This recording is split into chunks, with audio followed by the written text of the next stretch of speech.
One, two, three, four. 정국구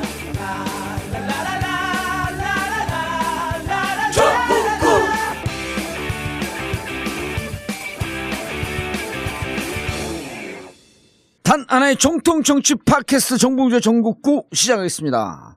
자, 최강욱 변호사는 휴가를 떠났고요. 자, 오늘 땜빵. 예, 안녕하세요. 이재화 변호사입니다. 예, 어제 업데이트된 그 국민의당 탈탈 털기 아주 작두를 타셨어요. 그냥 날라다니더만. 예? 참 용어도 잘하고 더듬지도 않더라고. 아, 그랬어요? 너무 잘했어요. 반응이 폭발적이야. 왜냐면 국민의당을 언론에 하도 많이 나왔는데 그걸 해석을 해줘야 되거든. 예. 자, 그럼 오늘 함께 하실 분. 한반도 주변 문제 전문가에서, 이제 정부에 깊숙이 쑥 들어갔는데, 저희 전국 때문에 강력한 피해를 보신 분. 최승합리당 김창수. 원래 박사님. 정부에 깊숙이 들어가신 분은 예. 김준현 교수님이시고 예. 저는 그냥 인사하세요. 김창수입니다. 예. 저는 많은 사람들이 될 거라고 생각하지만 아직도 안 되고 있는 그것을 조선말로 될 뻔택이라고 합니다. 뭐요? 될 뻔. 될 뻔하다가 만다. 그런 말이 있어요. 될 될 뻔택. 예. 자, 그리고 지금 국정기획자문위원회, 통일인가 외교 분야죠? 외교안보분과입니다. 외교안보 분과장. 국가장 아닙니다. 분과장은 아니고 네네. 그냥 그렇게 내용상 분과장으로 우리가 믿고 있는 한동대 김준형 교수 자리하고 계십니다. 네, 안녕하십니까. 저도 땜빵입니다. 예, 왜 누구 땜빵이요? 김기정 교수님 땜빵으로 왔죠. 김 누구요? 저희 팟캐스트 땜빵이 아니고요. 네. 좀 수준이 높은 땜빵입니다. 국정기획자문위원회를 공석이. 땜빵으로 들어갔다는 겁니다. 그래? 그런 땜빵이면 나도 하고 싶네. 능력이 안 돼서 안 뽑아주는 거지 뭐. 또 못 들어가게 또 한번 터뜨릴까? 김창수 교수 박사 땄어요, 안 땄어요? 사람들이 그래도 다 박사라고 해주고요. 예. 제가 왜냐면 이미- 우리가 계속 박사라 그랬으니까. 제가 팟캐스트에서 이미 다 여러 차례 사전에 말했습니다. 예. 증거 제시할 수 있습니다. 저는 박사 학위가 없습니다. 그런데 저를 박사라고 자꾸 학력 위조를 강요하고 있는 사람은 정봉주 봉도사입니다. 이렇게 이미 여러 번 말했기 때문에 또 하세요. 그러면 김창수 박사님. 편집시키세요. 예. 자, 그 방송 본격적으로 들어가기 전에 저희가 전국구 홈페이지 wide WID9.net 전국구 홈페이지가 새롭게 개편했는데요. 하면서 와이드몰 쇼핑몰을 오픈했는데 이쪽 인터넷 쪽에서는 최강의 실력자들 8명이 모여서 우와. 전에 다른 곳에서 하고 있던 거를 좋은 물건들을 그대로 가져와서 어허. 은하계가 아니라 우주에서 가장 싼 가격으로 팔고 있습니다. 근데 이게 일일 결제 100건 가는데 6개월 이상 걸린대요. 네. 근데 일주일 오픈하자마자 일일 결제가 50건이 넘어가. 주문이. 결제하는 거. 결제가. 예. 그렇죠. 구매가. 그러니까 이분들이 홍보를 했는데 이번에 회원 가입하시는 분들 회원 가입하면 잘 아실 겁니다. 파인프라 그냥 파인프라 치약 여행용 키트를 무료로 드리고요. 그리고 회원 가입하면 왜 좋으냐면 파인프라를 제가 받았고 치약을 지금 한 일주일 써봤는데 이거 정말 좋더라고요. 비싼데 좋아요. 어디가 좋은 거예요? 잇몸에 좋다 그러는데 저도 술 먹고 막 그냥 자고 그런 경우가 있었고 잇몸이 좀 안 좋았는데 며칠 써봤는데 금방 좋더라고. 그리고 이 파인프라 하면 팟캐스트 듣는 사람들은 다 알아. 얼마나 좋은 치약인지. 느낌이 있네요. 예. 이게 키스를 부르는 치약 같아요. 그래요? 네. 느낌이. 그거 성추행 아니야? 그런가요? 그래서 회원 가입하면 여행용 키트를 배송비도 안 받고 무료로 보내드리고요. 그리고 이제 회원 가입해야지 회원 가입을 안 해도 가장 싼 가격인데 가장 싼 가격인데 회원 가입을 하게 되면 5%씩 적립이 되니까 더 쌉니다. 아마 방송 듣는 분들이 아실 거고. 그래서 지금 입점한 물품이 한 100종이 넘어요. 이미 수년 동안 다 검증이 된 겁니다. 우리 검증위원회에서 철저하게 검증을 그래서 와이드몰 좀 많이 이용해 주시고요. 회원가입하게 되면 정말 대한민국 지구상에서 제일 싼 가격으로 살 수 있는 다양한 물건이 있습니다. 그럼 와이드9.net에 들어가면 이 와이드 몰이 링크돼 있어요. 있죠. 아니 바로 거기 와이드 우측에 와이드 몰 딱 있어요. 메뉴 중에 하나. 제가 온라인 쇼핑몰 중독이어서 예. 네, 계속 이거 뭔가를 밤에 잠이 안 오면 검색하다가 막 사거든요. 아 그럼 글을 좀 올려주세요. 보고. 예, 여기를 네. 제가 꼭 보고 예. 품평을 올리겠습니다. 아 그래서 우리도 저도 뭐 하면 제가 선물을 많이 드리잖아요. 예. 치약 여기 나오는 물건 이런 걸 사갖고 네. 여기서 주기로 했어. 좋아요. 자 그리고 전국구 애청자 여러분들께 드리는 또 하나의 선물. 7월 31일 날서부터 떠나는 지난번 광고 때하고 좀 틀렸어요. 4박 5일 크루즈 여행이에요. 부산서부터 도쿄까지. 이렇게 3박 4일은 도쿄까지 가고 그리고 1박 2일 도쿄에서 자유여행.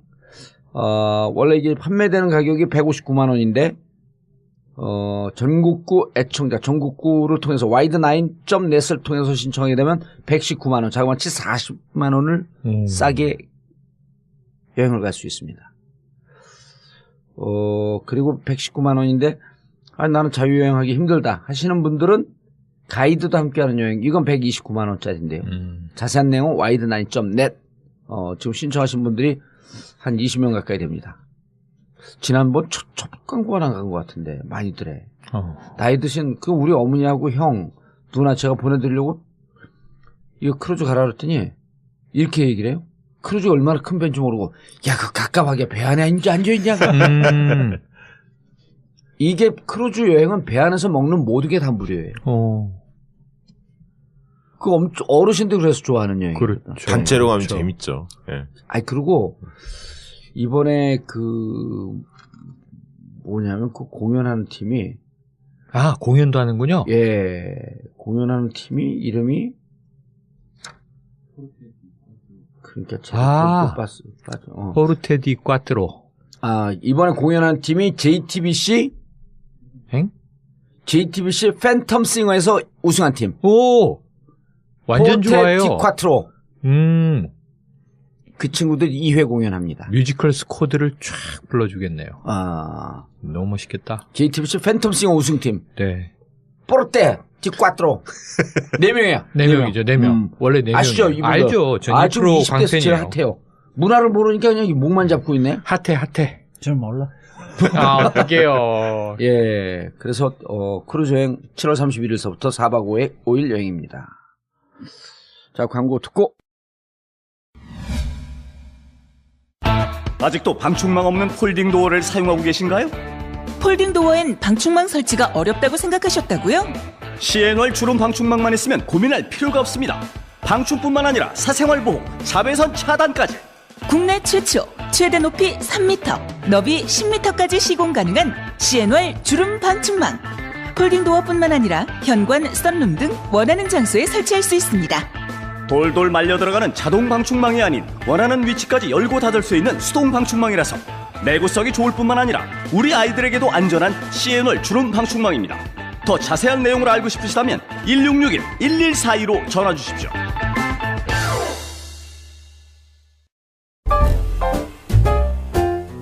결혼. 아직도 인생에 딱 한 번이라면서 쓸데없이 사치스러운 결혼을 준비하시나요? 결혼식, 거품을 걷어버리세요. 청담동 벙커에서 이루어지는 반값 하우스 웨딩. 아름답고 우아한 추억과 품격은 유지하면서 만족감은 2배로 올렸습니다. 최고급 수준의 결혼에 반값 결혼식. 이미 벙커에서 결혼식을 한 커플들과 가족, 주위 친구, 친지들의 만족감이 최고 수준입니다. 세련된 청담동의 실속 결혼식. 새 인생을 폼나게 시작할 것을 추천합니다. 벙커 하우스 웨딩. 문의 02542-7764 02542-7764 책임지겠습니다.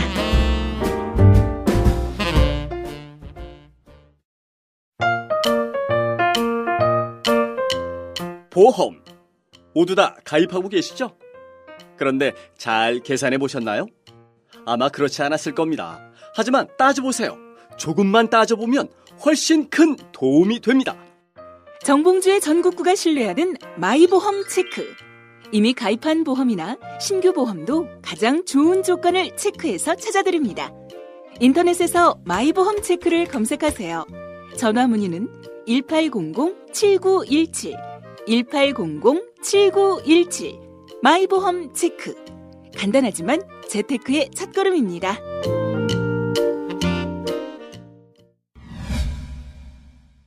자, 간단하게 이미 지났기 때문에 간단하게만 그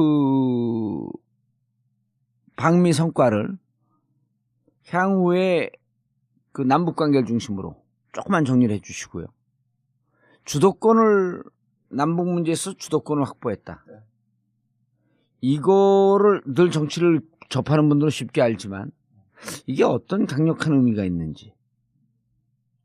저 계속 밀고 있는 게 표현이 있습니다. 예. 운전대를 돌려받았다. 운전대를 돌려받았다. 아, 처음 들었어요? 계속 네. 밀고 있는 표현이에요. 요즘. 예. 예. 왜냐하면 1998년 클린턴이 그때 당시 사실 그때 당시에 미국이 한국을 그렇게 믿지 않았어요. 햇볕 정책의 시작이었고 이게 지금처럼 너무 심한 상대에 대해서 너무 유화적인 정책이라고 굉장히 싫어했는데 네. 가서 클린턴을 설득시켰어요. 그게 98년에. 그러면서 클린턴이 한 말이에요.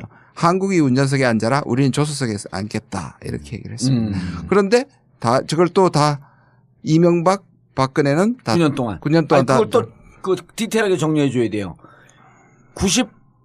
2008년서부터 임기가 시작된 네. 이명박 대통령 1년 동안 운전석에 앉았는데 운전하기 싫어했죠. 네. 그러다 1년 뒤에 운전석 가져온다더니 안 가져왔죠. 가져온다더니 안 가져왔는데 금강산에서 관광객 피살 사건이 나니까 네. 오이사 조치를 선언하면서 아유 이 귀찮은 운전석 이제 넘겨줘야지. 네, 중국이나 해라 미국이나 해라 줘버렸죠. 그걸 줬어요. 주고서 8년 동안 운전석에 우리는 앉지 못하고 조수석에 앉아 있다가 네. 지난해 10월 25일 이후에 국정농단 사건이 세상에 본격적으로 알려질 때부터 우리는 그 차에서 아예 내립니다. 와 역시 뭐 한반도 전문가가 필요 없겠는데. 아니 조수석에 타는 것도 아니고 이제 내려요. 그렇죠. 그래서 그 차는 지들 마음대로 다녀. 우린 저기서 보면서 우리의 운명이 저 차 안에 있는데. 그래서 코리아 패싱이잖아요. 우린 예. 지나가 버려요 차가. 와. 그리고 올해 5월 9일이 되면서 이제는 와신 상담. 저 운전석을 돌려받기 위해서 51일 동안 준비하고 있다가 네. 이번에 가서 돌려받았다. 운전석을 돌려받았다. 네. 아. 이제 나라다운 나라가 되는 거죠. 어. 이 운전석이 왜 이제 왔냐, 이제 와. 아재 개그 금지법 언제 발동됩니까? 이제 왔냐, 이제 와. 문정인 교수님 예. 그 왜 특보 때문에 논란이 있었지 않습니까? 예. 그때 밑에 댓글에 제일 많이 나왔던 표현이 그거였습니다. 이때까지 이게 나라냐 할 때 이게 나라다 했잖아요. 예. 그때 이게 외교냐 이게 외교다. 사실 그게 이제 이번에 외교를 되찾은 거죠. 아, 문종인 교수가 잘했잖아요. 그러니까요. 이번에 대통령이 가서 이걸 추인해주고 추인했다 그러면 안 되나? 예. 확인 사살? 예. 꼭 확인 사살은 아니죠. 자, 대통령이 이제 그러면 남북 문제에 있어서 미국은 적어도 대한민국이 주도하는 것에 따라오는 이거 합의가 된 거죠. 예, 근데 가이드라인인데 거기에 대해서는 좀 더 예. 아니 그런데 우리가 일방적으로 일단 하겠다는 게 아니고 그렇지. 할 때마다 협의를 하면서 조율을 해나가는 거 아니에요, 미국하고. 네, 맞습니다. 한미 동맹에 근거한 것이기 때문에. 네, 맞습니다. 우리가 운전석 돌려받았다고 했고 옆에 조수석 앉은 사람은 야, 너 안전벨트만 메고 앉아있어. 내가 마음대로 운전할게. 이건 아니잖아요. 그렇죠. 왼쪽으로 갈까 오른쪽으로 갈까 직진할까 쓸까 속력을 어느 정도 낼까 조수석에 앉은 사람과 공동 운명체이기 때문에 협의를 해야죠. 주로 그럽니까 근데? 조수석 앉은 사람한테요. 네. 자라 그러죠 그냥. 그러니까 내 마음대로 갈게. 옆에서 하면 되게 싫어하잖아요. 그러면 발로 옆에서 뭐라 그러면 방법이 있어요. 가다 급브레이크 팍 밟아버리니까 콧바지라고.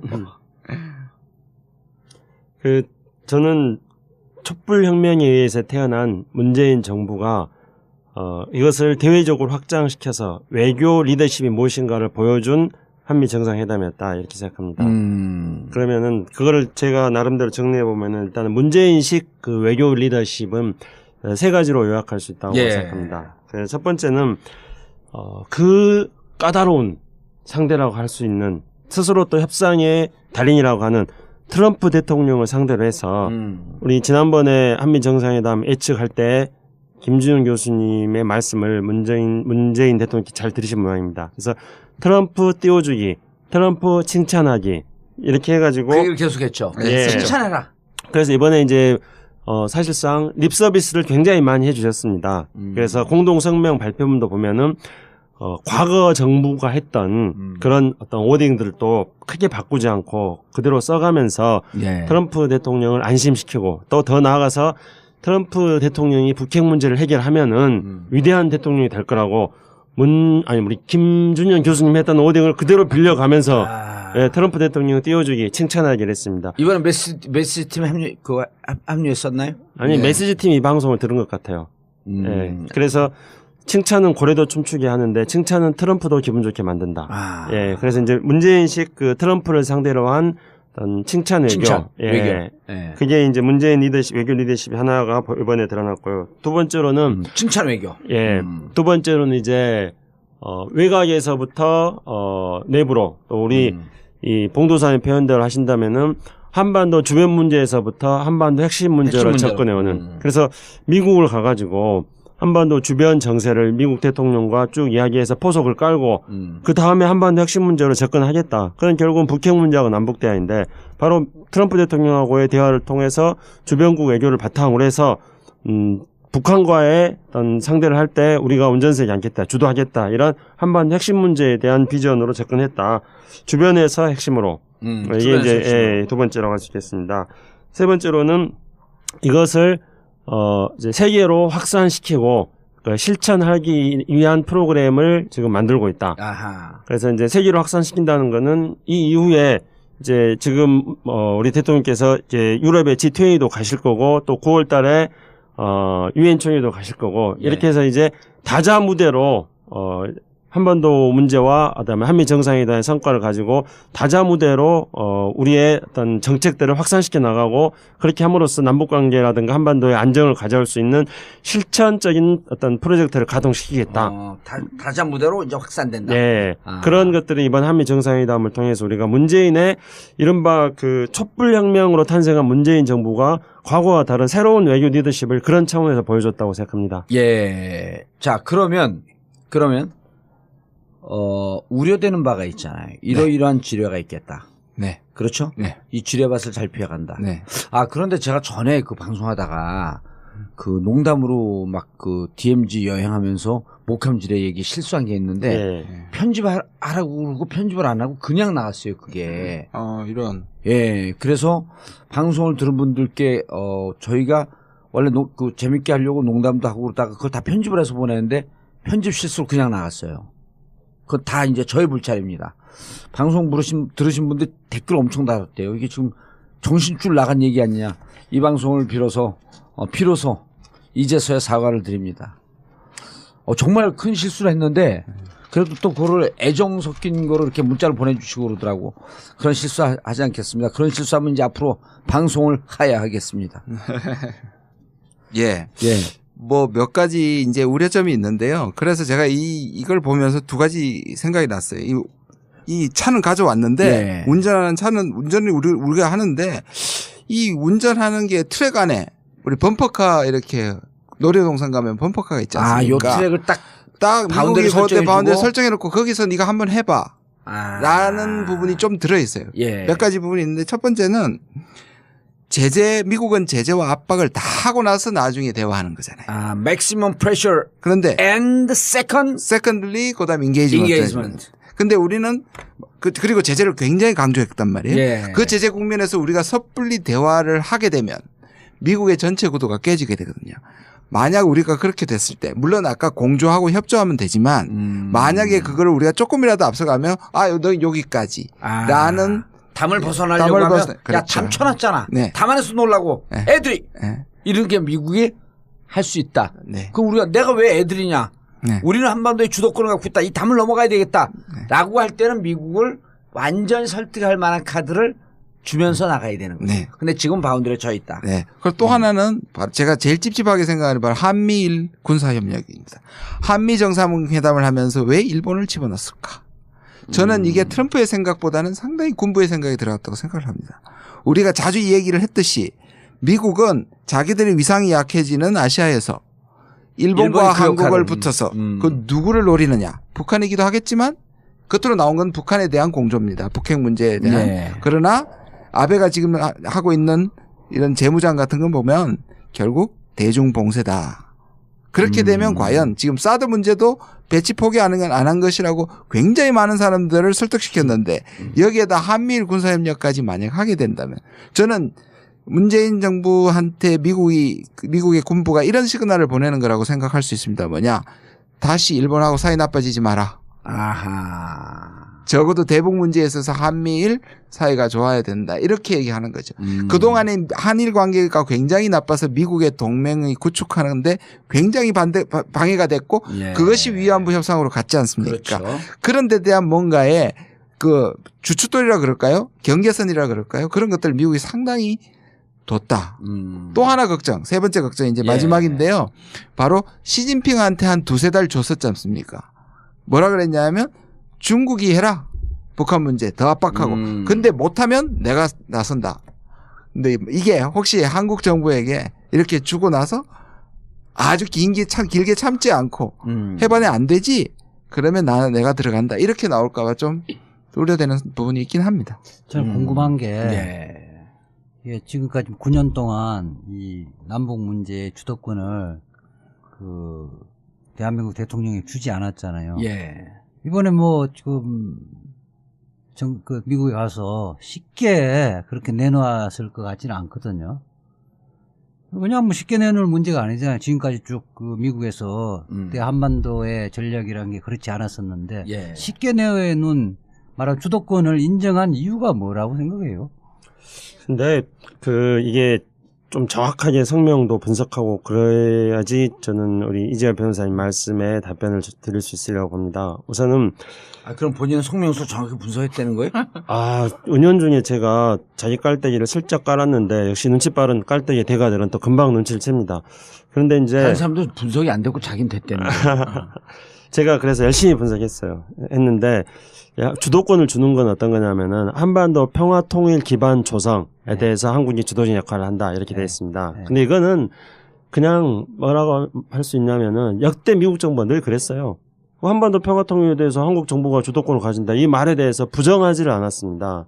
역대 미국 정부가. 그래서 그런 이제 이게 고도의 정치인 거죠. 그래서 그런 어떤 언술적으로 대통령 공동 성명으로부터 그런 말을 얻어낸 것을 가지고 이제 우리는 정치적으로 우리의 주도권을 어떻게 하면 현실 가능하게 찾아 나갈 것인가 이런 것들에 대해서 고민을 해야 되고요.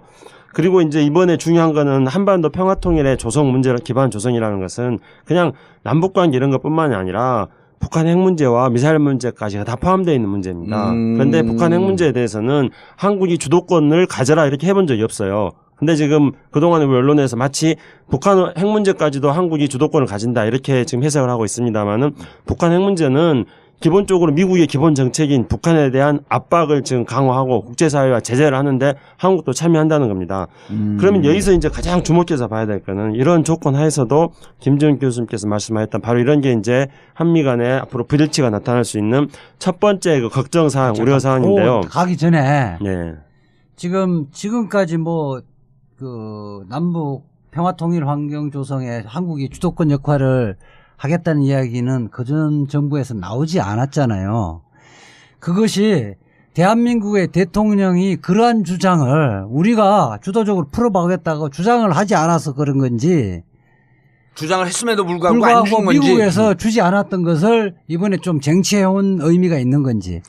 이제 1990년부터 미국의 이제 동북아 정책이 바뀌면서 그때 미국이 이야기했던 거는 한국 문제는 한국이 그리고 미국은 어떤 보조적 역할. 미국은 지금도 그렇게 생각하고 있습니다. 물론 이제 지금 현재 북한 핵과 미사일 문제가 커지기 때문에 북한 핵과 미사일 문제가 미국의 최우선 문제가 되어버렸어요. 그래서 한국 문제, 한반도 문제에 대한 주도권을 미국이 계속 가지고 싶어 하는 거죠. 북한 핵과 미사일 문제 해결하기 위해서. 그러나 그걸 제외한 나머지 문제는 한국이 당사자이고 한국이 주도권을 행사하는 건데 그러나 이제 우리 사회 내부에서 마치 뭐 남북 간에 뭘 해 나가면은 김대중 대통령, 노무현 대통령 뭐 그렇게 나가면은 그것이 한미동맹을 깨는 거라고 등식으로 연결해서 생각하거나 또는 남북 관계가 진전됐을 경우에는 그것이 우리 사회의 수구 세력이 그동안에 쌓아놨던 자기 기반이 무너지는 거라고 생각하기 때문에 그래서 우리가 적극적으로 할 수 있는 여지가 있음에도 불구하고 안 했던 것이죠. 당연히 우리가 하는 일이고 미국이 그것조차도 못하게 한다는 것은 아닙니다. 근데 이제 이번에 우리 대통령이 그 부분에서 명확하게 한 거죠. 이명박 박근혜 정부 때도 언술적으로는 한국이 한반도 문제에 대해서 남북 통일 문제에서 주도적으로 나간다 이런 거에 대해서 미국이 내놓고 반대하고는 그러지 않습니다. 그래서 이명박 대통령도 무슨 뭐 북한 그 금강산 문제 생기기 전까지 남북관계를 해보려고 시도도 하고 뭐 비밀 접촉도 하고 박근혜 대통령도 뭐 통일이 대박이다 뭐 이런 거 하고 그러지 않습니까? 근데 그들의 어떤 실질적인 어떤 진실 어린 실행 의지라든가 이런 것들에 대해서 문제가 있어서 그런 거지 한국이 한반도 문제 평화통일 기반 조성하는데 한국이 주도적으로 한다 이것에 대해서 김창수 박사 이야기하면 이명박 박근혜 대통령이랑 문재인 대통령 차이가 없는 거 아니에요? 아니 차이가 없는 게 아니고요. 차이가 뭐냐는 거예요. 그러니까 그 전에 내가 생각할 때는 박근혜 이명박 대통령이 우리가 주도적으로 그 남북 문제를 해결해 가겠다는 그렇게 말을 한 적도 없고 미국의 입장에 우리는 무조건 따라야 된다는 생각을 갖고 있었는데 문재인 대통령은 자기 플랜을 갖고 이야기를 해서 그럼 좋다. 너네가 해봐라. 해보고 우리는 그 부분을 지지하겠다. 지원하겠다. 이런 부분을 처음으로 공식화한 거 아니냐는 거죠. 그러니까 한반도 평화 통일에 대해서 평화 통일을 하는데 한국이 주도적인 역할을 한다는 것을 미국이 반대해 본 적이 없다는 거죠. 아니 그러니까 박근혜하고 이명박 때는 그러니까 왜 안 했냐 이거 말씀드렸잖아요. 박근혜하고 이명박 때는 말로는 그렇게 한다 그랬어요. 말로는 그렇기 때문에 박근혜 대통령도 무슨 뭐 통일 뭐 대박을 이야기하고 미국 의회에 가가지고 대통령이 처음 가서 방문했을 때도 한반도 말로는 그렇게 하면서 실행은 안 했다. 실행을 안 하고 또 실행을 안 하는 이유는 바로 남북관계가 진전될 경우에 수구적 기득권이 허물어지기 때문에 그걸 안 한다는 거죠. MB는 확실히 버렸습니다. MB 혹시 잘 그러니까 이런 걸 정확하게 좀 팩트 체크를 해줘야 돼요. MB가 무슨 말을 했냐면 이제 더 이상 북한은 대북 정책은 특수한 정책이 아니라 일반 외교 정책과 똑같이 한다는 거예요. 그렇게 얘기를 했습니다. 그게 뭐냐 하면 북한은 그냥 국제 룰을 가지고 하겠다는 거는 이건 북한 문제를 분리해서 다루지 않겠다는 거고 그다음에 철저한 친미 정책을 했고 그다음에 완전히 미국과 일치해서 오죽하면 미국의 개라고 얘기를 했으니까 애완용견이라고 얘기를 했으니까 한국이 그렇죠. 그러니까 MB는 확실히 내가 줘버린 겁니다. 그렇죠? 주도권 잡을 생각이 없었어요. 근데 주도적으로 이 문제 해결할 의지도 없었고. 근데 박근혜는 그걸 가져오겠다 했습니다. 통일 얘기도 했고 MB 때 그걸 가져오고 신뢰를 하게 되면 그래서 처음에 참 이거 돌아보면 너무나 우스운데요. 처음에 박근혜가 갔을 때 미국에 계속 견제를 했습니다. 너 그 이명박하고는 다르게 우리를 또 앞서서 만약에 마치 또 북한까지 갔다 왔지 않습니까? 그래가지고 처음에 미국의 오해가 굉장히 컸습니다. 지금의 문재인처럼 되게 아예 역설적인 얘기인데도 2002년도에 북한을 갔다 왔잖아요. 예. 그것도 갔다 왔고 그래서 처음에 대통령이 처음에 이제 60주년 공동성명을 동맹 60주년을 만들어낼 때 5월 달인가요? 그때 갔을 때 첫 번째 와싱턴에서 지금처럼 정상회담을 했을 때 그 워싱턴 포스트입니까? 먼저 아니면 그때 TV 인터뷰인가요? 워싱턴 포스트 같아요. 워싱턴 타임스 같아요. 거기 나가서 말한 게 뭐냐면 거기 계속 확인을 합니다. 한국이 주도권을 가져가서 앞설 것이냐. 그런 점에서 이 세 사람은 확실히 표가 나는 거죠. 지금 문재인은 그런 면에서 이 두 사람과는 달리 진짜 가져오겠다는 겁니다. 근데 미국의 속내는 저는 그 부분을 우리 김창수 원장께서 얘기한 것 같은데 뭐냐면 아까 얘기한 부분입니다. 지금 북핵 문제 말고 평화통일 뭔 얘기잖아요. 그다음에 인도적 지원 그거는 좀 다른 얘기잖아요. 그런 부분에 대한 앞에 전제가 붙어 있습니다. 한국의 주도권을 인정하겠다.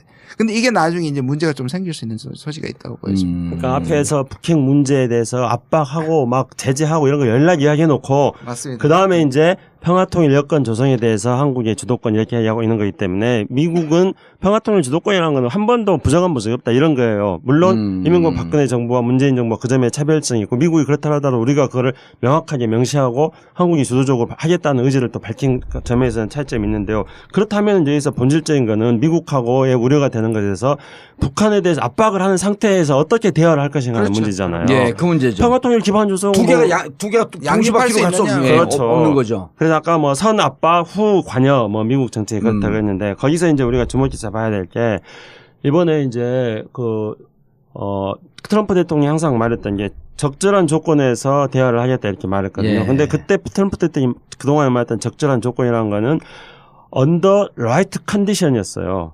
근데 이제 이번에는 under right circumstance라고 해요. circumstance. 네. 그런데 환경. 여기서 이제 문제는 이거를 전부 우리 언론에서도 번역을 그 right를 올바른이라고 말하고 있습니다. 그러니까 올바른 또 여건에서 예. 대화를 한다 이렇게 돼 있어요. 근데 지금 올바른이라는 게 아니라 이거는 그동안에는 이 라이트를 적절한이라고 우리가 계속 번역해 왔거든요. 그러니까 예. 라이트라는 거는 그 올바른이라고 말하면은 굉장히 도덕적이고 규범적인 의미를 막 부여해가지고 가치관을 부여하는 거죠. 예. 근데 이제 적절한이라고 말한다면은 굉장히 실용적인 조건을 우리가 만들어내는 겁니다. 그래서 이거는 라이트 서커스턴스는 적절한 여건이라고 해석을 해야 됩니다. 그러면 이제 북한에 대해서 압박을 하더라도 압박은 지금 한미가 합의한 거니까 압박을 하더라도 대화를 할 수 있는 적절한 여건이 뭐냐? 이 적절한 여건을 찾아내야 된다는 거죠. 근데 그동안에 이제 문재인 대통령의 말 속에서는 뭐 꼭 그런 적절한 여건이라는 단어를 사용하지 않았지만은 북한이 핵과 미사일 실험을 중지하면은 뭐 이런 중단하면은 뭐 이런 것들을 정도로만 이해할 수 있다. 됐죠. 근데 이제는 그것에 대해서 좀 더 이제 구체적인 조건들을 우리가 만들어 나가야 됩니다. 예. 근데 그거를 지금 막 밝힐 수는 없는 거죠. 예, 알겠습니다. 자, 그럼 그 다음 단계에서 이제 갔다 왔어요. 정상회담이 끝났어. 그 끝난 게 특히 외교 문제, 북핵 문제, 그다음에 북한과의 관계 문제에 있어서는 어쨌든 우리가 주도적 입장을 행사를 하겠다. 자, 그 FTA 뭐 등등의 문제 이제 그 논외로 하더라도 그럼 이제 이 다음에 오늘 바로 함부르크로 떠나나요? 독일로 떠나잖아요. 네. G20 하러. 네, 맞습니다. 그럼 G20 가서 일단 트럼프가 한일 정상을 초청을 해갖고 한미일 정상회담을 정상회담을 하죠. 네. 트럼프가 초청해갖고 자 여기에서 이제는 한국과 일본의 관계를 조정하러 나설 거란 말이죠. 트럼프가 뭐냐면 너희들 대통령 되자마자 그 1915년 아니 지금 1915년이 아니라 뭐죠? 2015년 11월 28일 위안부 협정 맺은 거 자꾸만 지금 새로운 정부가 들어와서 그 부분에 대해서 한국 국민들이 동의하지 않는다라고 얘기하면서 또다시 분쟁의 요소가 될 수 있으니 이 문제 어떻게 할 거야? 이거 문제 삼지 마. 라는 분위기를 가져가려고 그러겠죠. 분위기겠죠. 그 말 그렇게 대놓고 할 수는 없을 겁니다. 아마. 분위기를 만들겠죠. 그렇지, 우리 맞습니다. 한미일은 어떠한 작은 차이라도 좀 넘어서서 하나의 축으로 가야 된다. 이럴 때 문재인 대통령은 어떤 입장을 취할 거냐는 거예요. 쉽지가 않은데요. 저는 이야기에 대한 보관을 반드시 가지고 있어야 하는데. 전문가가 쉽지 않다는 좀 기분이 좋아. 질문을 잘한 것 같아요. 아니 예리한 질문이에요. 네. 아니 제가 대답이 쉽지 않은 게 아니라 이게 하기가 쉽지 않다고요. 문재인 대통령이 쉽지 않다고요. 그러니까 문재인 대통령 입장을 대변하는 그 국정기획 자문위원인데 분명히 대변하는 얘기하세요. 아닌데, 감옥 예. 안 가고 싶으면. 이 부분이 저는 이렇게 봅니다. 이 문재인 대통령이 트럼프 대통령이 이 두 사람을 모아놓고 뭐 아까 말한 것처럼 위안부 이런 얘기를 하지는 않겠죠. 그냥 대북 공조를 하겠다고 얘기를 하고. 근데 지금 생각이 다릅니다. 아베 같은 경우에는 어느 순간에 한국이 필요 없다는 것을 각오하고 있습니다. 그러니까 미일 동맹을 강화해서 이것을 치고 나가겠다는 것이고 미국 같은 경우는 이 기왕이면 한미를 같이 묶어야 되는 거. 왜냐하면 한국이 바로 중국이 생각하는 전략적 완충고에 지금 분단되어 상황이기 때문에 미국의 전체 전략 그림에서는 한국이 굉장히 중요하단 말이에요. 그러니까 우리가 여기서 두 가지의 초이스 중에 하나가 있습니다. 선택에. 하나는 뭐냐면 우리가 일본하고 만약에 동맹을 비교한다면 늘 그래왔습니다. 한미 동맹이 중요한 미일 동맹이 중요하냐. 여기서 만약 한미일이 모여 있는데 미일 동맹만 중요하고 또 한국이 밀려난다는 느낌을 받지 않게 하기 위해서 이 유혹 때문에 한미일 그 협력에 대한 어떤 공감대가 형성되면 이게 아까 말씀드린 것처럼 결국 다시 중국이 문제가 되는 것이죠.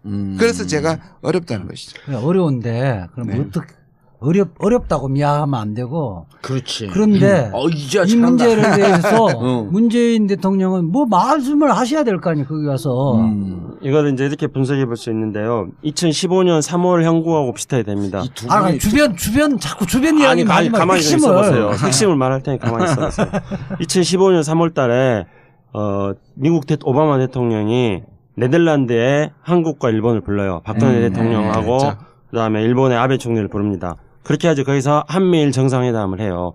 그렇게 하면서 그걸 2015년 3월 예, 네덜란드 그렇죠. 기억나요? 그걸 바탕으로 해가지고 이제 그 이후에 한일 관계를 풀게끔 만드는 작업을 하는 거죠. 근데 지금이 그게 이제 12월 28일로 쭉 가는 거 아니에요? 꾸준히 이어지는 예. 거죠. 2015년에. 지금 이제 그렇게 비슷하게 또 가고 있다는 거죠.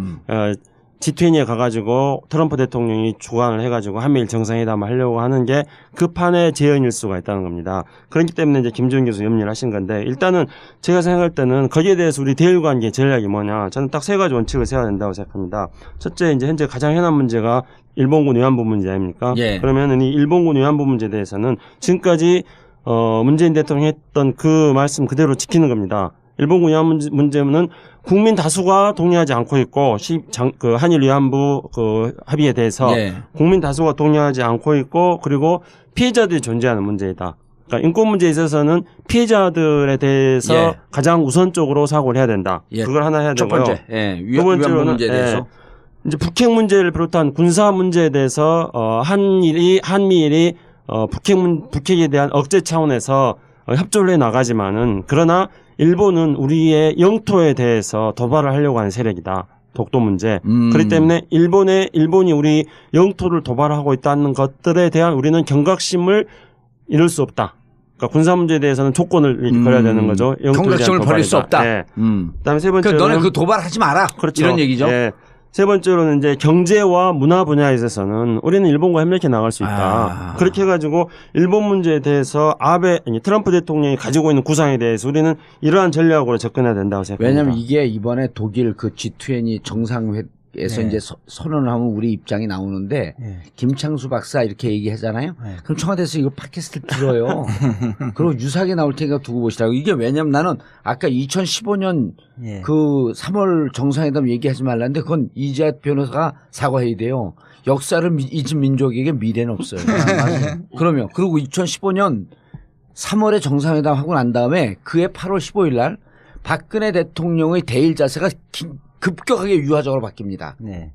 예? 네. 벼랑간 일본과 무슨 문제를 풀 것처럼 얘기를 해요. 8.15 그 경축사에서. 그리고 9월 8일 날 그해 9월 8일 날 천안문 막루로 올라가요. 그래서 그 시진핑 바로 옆에 서고 사진을 찍고 난리 구슬 죽여. 그럼 미국이 깜짝 놀라갖고 다시 10월 말에 미국으로 또 불러요. 오바마가. 네. 이리 와, 박근혜. 이리 와. 이리 와. 그러니까 가갖고 거기서도 한미일 정상이 또 만나는 거죠. 그때도. 그렇죠. 한미일 정상이 만나요. 그때 한미일 정상이 만나면서 바짝 겁을 집어먹고 12월 28일 위안부 협상까지 쫙 가는 거예요. 그 제 이야기는 예. 지금 문재인 대통령이 당선되기 전에 위안부 협상은 무효화 이야기를 했는데 예. 대통령이 당선된 이후에 워딩이 달라졌어요. 예. 뭐냐면 국민들이 동의하지 국민들 않는다. 동의하지 않는다고 해서 이거를 무효 선언을 하는 건지 소극적으로 동의하지 않는다 그 상태로 놔두는 건지 저는 이거 촛불의 국민들은 무효화 선언하기를 원하는 건데 지금 뭐냐면 소극적으로 국민들이 원하지 않는다고 소극적으로 그러니까 방치해 두는 건지 저는 그렇게 되지면 국민들은 이 부분에 대해서 이거는 완결적인 거라 보질 않거든요. 예리, 이틀 연속 예리한데. 그래서 무효화 선언을 여기서 어떤 형태에서 완곡한 표현에다 할 것인지 말 것인지. 저는 이런 생각을 갖고 있다고 봅니다. 우리 대통령이 이 결국 투트랙인데요. 네. 이게 이제 투트랙이 지금 이 변호사님께서 얘기한 것처럼 완곡해지는 다시 말해서 뒤로 물러선 같은 기분이 드는 거죠. 왜냐하면 한쪽으로는 일본하고 실제적인 협력을 하겠다는 것이고 경제 문화적으로. 그렇죠. 네. 그런데 이제 그다음에 이제 문제가 저거 아닙니까? 한일 위안부인데 지금 일본을 이해하는 사람, 한일 관계를 이해하는 사람들은 재협상하자 그러면 나옵니까? 안 나오죠. 그러니까 재협상이란 말이 나오는 순간에 재협상은 상대를 불러가지고 협상을 다시 해야 되지 않습니까? 예. 그냥 무효화 선언해버리는 거예요. 그러니까 무효화 선언을 실질적으로 하겠다는 거예요. 다시 말해서 사실상 무효화한다는 거예요. 그러니까 일본이 만약에 위안부나 또 과거사를 얘기하면 우리가 불가역적으로 언급하지 않는다는 걸 가역적으로 언급해버리면 되는 거예요. 회초리를처럼 들고 있다 일본이 못할 때 다시 회초리를 들어서 그때마다 때리겠다는 거예요. 그럼 국민이 동의하지 않고 있습니다라고 하는 것은 이미 그 언어의 그렇죠. 함의가 무효화를 반은 선언을 한 거네. 그러면 전제가 예. 돈 받은 거 있잖아요. 예. 그거를 원위치는 시켜야 돼요. 원위치 안 받을 겁니다. 그러면 저는 공탁해버리지. 아니 그렇죠. 새로운 펀드를 만들면 됩니다. 우리가 새로운 펀드를 우리 돈으로 드리면 됩니다. 예. 그렇게 하면서 네. 그렇게 해버리는 거. 사실상 우리는 너희들한테 돈 받은 적이 없다. 야, 그것도 이제 정봉주 아이디어가 필요해. 자, 10억 불이에요? 아니 10억 불이 아니지. 10억 N입니다. 10억 N이죠. 그러니까 100억이에요. 자, 100억을 우리 정부 기금으로 하든지 정 안 내면 난 모금도 하자는 거야. 모금했고 100억 만들어요. 그 대신에 일본에게 줘. 국제사행 공탁이 없으므로 유엔에다 위탁을 해. 위탁을 하고 우리 선언의 유예 기간을 1년을 주겠다. 1년 안에 찾아가지 않으면 이것은 아프리카 난민 기금으로 쓴다. 아니 난민이 아니라 중동 난민 기금으로 아니 이렇게 하면 쓴다. 되죠. 우리 돈은 우리 위안부를 쓰고 그 돈은 세계의 다른 위안부 희생자들을 위해서 쓰라고. 어쨌든 좋아요. 이 한미일 삼국 협력을 강화시킨다는 문구가 들어간 거는 이제 지금 우리가 말씀하셨던 우려되는 측면이 예, 있지만. 우려되는 측면 또 다른 측면에서 어떤 아까 이제 김지훈 교수님 말씀하셨던 것처럼 중국과 관계에서도 우려가 발생하는 겁니다. 중국과의 관계는 지금 이 이슈 중에 제일 중요한 거 아니에요? 예, 광고도 그거 뭐라고 빠지게. 하고. 그래 꼭 그러니까 광고는 제가 말씀할 때 근데 광고 하는 항상 거잖아. 여기서 멈춰주는 것 같아요. 광고 듣고. 새벽 2시에 깨어났나. 딱히 고민이 있어서 그런 건 아니다. 새벽 5시에 일어났나. 새벽 6. 아우 이 인간이 잠도 못 자게 화장실을 들락거려. 남성 활력과 전립선 건강 하루 한 알로도 충분합니다. 소팔메토, 옥타코사놀, 아연, 비타민 A, D, E까지 하루 영양 기준치 100%를 꽉 채운 메가셀 남자의 활력. 지금 바로 인터넷 검색창에 메가셀 남자의 활력을 검색해보세요. 영부인 김치, 좋은 재료와 최고의 맛으로 이미 많은 분들의 찬사를 받았습니다. 김치명인 박영자 선생님의 손맛. 전북 진안 고원에서 생산된 100% 국내산 최고급 재료로만 담궈진 영부인 김치. 한 번 드신 분이 다시 찾는 비율이 90%를 넘는 식단의 절대 강자 영부인 김치. 인터넷 검색창에서 영부인 김치를 검색하거나 02-948-1519 02-948-1519로 주문하세요. IMTV 마켓, imtv.or.kr imtv.or.kr에서도 구매하실 수 있습니다. 영부인 김치. 전국구 와이드나인에서 추천하는 크루즈 여행. 포르테 디 콰트로 크루즈. 7월 31일 밤 10시에 부산을 출발. 8월 3일 오전 9시 일본 도쿄에 도착하는 3박 4일의 크루즈 여행. 3박 4일 동안 초호와 빅토리아호에서는 아침부터 새벽까지 인류 레스토랑 셰프들의 요리와 최고급 편의시설, 각종 공연을 무료로 즐기실 수 있습니다. 특히 JTBC 팬텀싱어 우승팀인 파페라 그룹, 포르테 디 콰트로의 메인 공연도 관람할 수 있습니다. 가격은 119만원. 전국구 애청자들에게는 20만원 상당의 객실 업그레이드 서비스를 드립니다. 7월 20일까지 접수. 자세한 내용은 전국구 홈페이지 www.wide9.net 또는 02-948-1416 02-948-1416번으로 신청해주세요. 올여름 휴가는 전국구와 함께하는 크루즈 여행입니다. 자, 가시죠. 중국.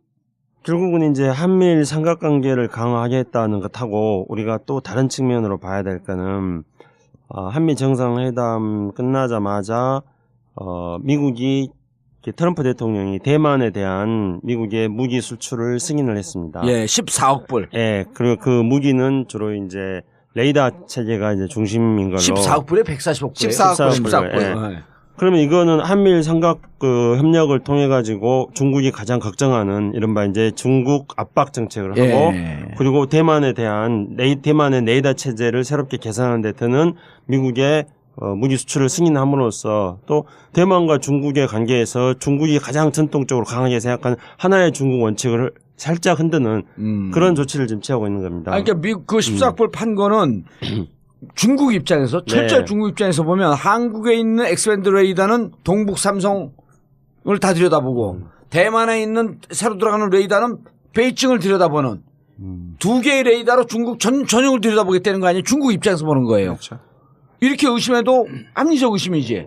그런 게 바로 이제 트럼프 대통령이 그런 한미 정상회담을 전후로 해가지고 중국에 대한 압박 정책을 새롭게 짜가고 있는 거죠. 그래서 아까 김주인 교수님 말씀한 것처럼 4월 8일 날 말하라고 해서 트럼프 대통령과 시진핑의 그 밀월 관계는 지금 5, 6, 7 석 달 만에 지금 끝나가는 게 아니냐 이렇게 되는 거죠. 그렇단다면 중국의 입장에서 보면은 이제 한미 최악으로 가는 거네. 그렇죠. 한미 정상회담을 전후로 해가지고 미국의 대중국 압박 정책이 본격화되는데 한국이 거기에다가 조금 그러니까 발판을 놓아준 게 아니냐고 중국 입장에서는 섭섭하게 생각할 수가 있다는 거죠. 그렇게 된다면은 이제 북한에 대해서 압박을 할 때 가장 도움을 많이 받아야 될 게 중국인데 중국이 대북한 압박에 대해서 한미가 합의했는데 거기에서 또 구멍이 생길 수 있다는 겁니다. 그러면 이게 악순환이 계속 된다는 거예요. 이럴수록 중국은 북한이 필요해지잖아요. 그렇죠. 이 한미일이 압박하게 오면 북한이 더욱 필요해지는데 북한을 왜 압박하고 제재를 합니까? 좋네. 아니 그러면 북한과 관계가 북중 중북 관계가 우호적으로 관계가 개선되잖아요. 네네. 그럼 우리가 야 이게 지금 압박하라는 니네 우호적으로 개선하면 어떡하니? 안 되겠다. 드디어 우리가 나서야 되겠다. 다 비켜라. 열강들 다 비키고 우리가 남북이 만나서 대화를 해야지 이 문제가 풀리겠구나. 이런 카드가 아닐까? 원래 그게 가장 좋은 카드죠. 아 근데 그래요? 이제 그렇죠. 왜냐하면 중국이나 미국은 이재하 변호사님, 예. 나 이때 보면서 약간 좀 천재적 같지 않아? 원래 천재예요. 원래 천재. 정치자들 무슨 대본 있는 줄 알겠는데. 근데 이게 그 결국 중국 문제 사드 문제는 지금 미국하고 트럼프하고 예. 회담할 때는 논의가 안 됐었잖아요. 이 김주영 교수한테 답이 다 있어요. 그러니까 이해찬 총리가 저는 신문을 많이 봤는데 이해찬 총리가 시진핑 만나고 예. 특사로 가서 왔는데 무슨 이야기를 했고 우리의 카드가 뭔가는 잘 모르겠더라고요. 엄청나게 강력하게 사드는 예. 그냥 연기 이런 생각하지 말고 사드를 배치를 폐기하는 것이 예. 원래 조치로 돌아가는 것이 중국의 뜻이다. 그게 타협이 없다고 두 분 다 분명히 얘기를 했어요. 그렇고 이해찬 총리는 그래도 그걸 갖고 나름대로 설득하려는 카드가 뭐였어요?